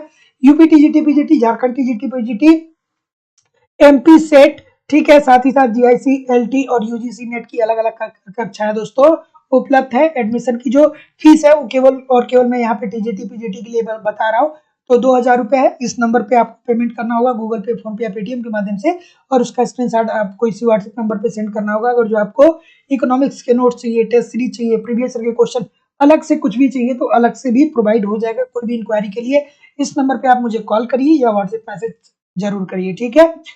तो एमपी सेट का भी बैच चल रहा है, कल 1 बजे से क्लास आपकी होगी, ठीक है। UP TGT PGT, Jharkhand TGT PGT की क्लास चली रही है। केवीएस की भी क्लास आपकी जल्दी ही स्टार्ट होने वाली है। कोई भी प्रश्न आपके पास हो तो आप हमसे जरूर पूछ लीजिए अभी, ठीक है। कोई भी इंक्वायरी हो तो आप जरूर कर सकते हैं, बिल्कुल, ठीक है। Thank you very much Tasneem Khan ji, Ratnesh ji, Afzal Hasan ji, IM ji, Rashmi Tiwari ji, Sohan ji, Mausam Kumari जी, लाल बहादुर जी, आशुतोष जी, वैभव जी, अरुधत्ती जी, सुनीता तिवारी जी,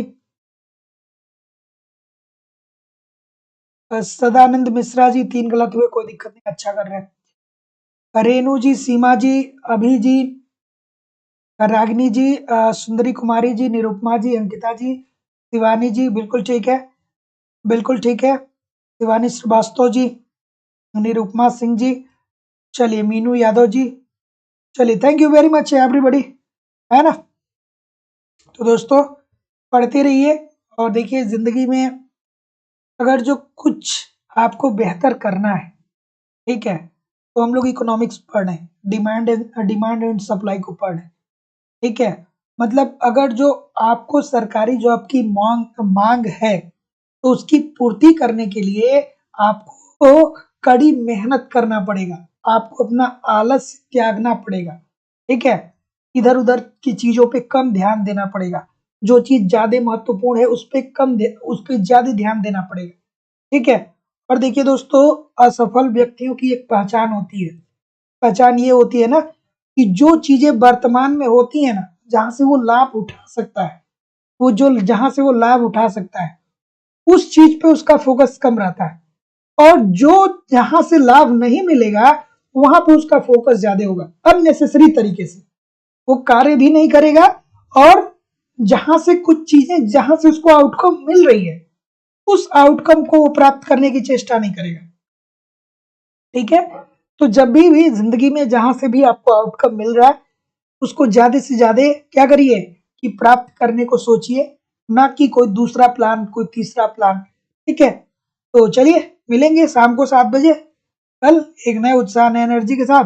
तब तक के लिए पढ़िए, आगे बढ़िए। नमस्कार दोस्तों, धन्यवाद।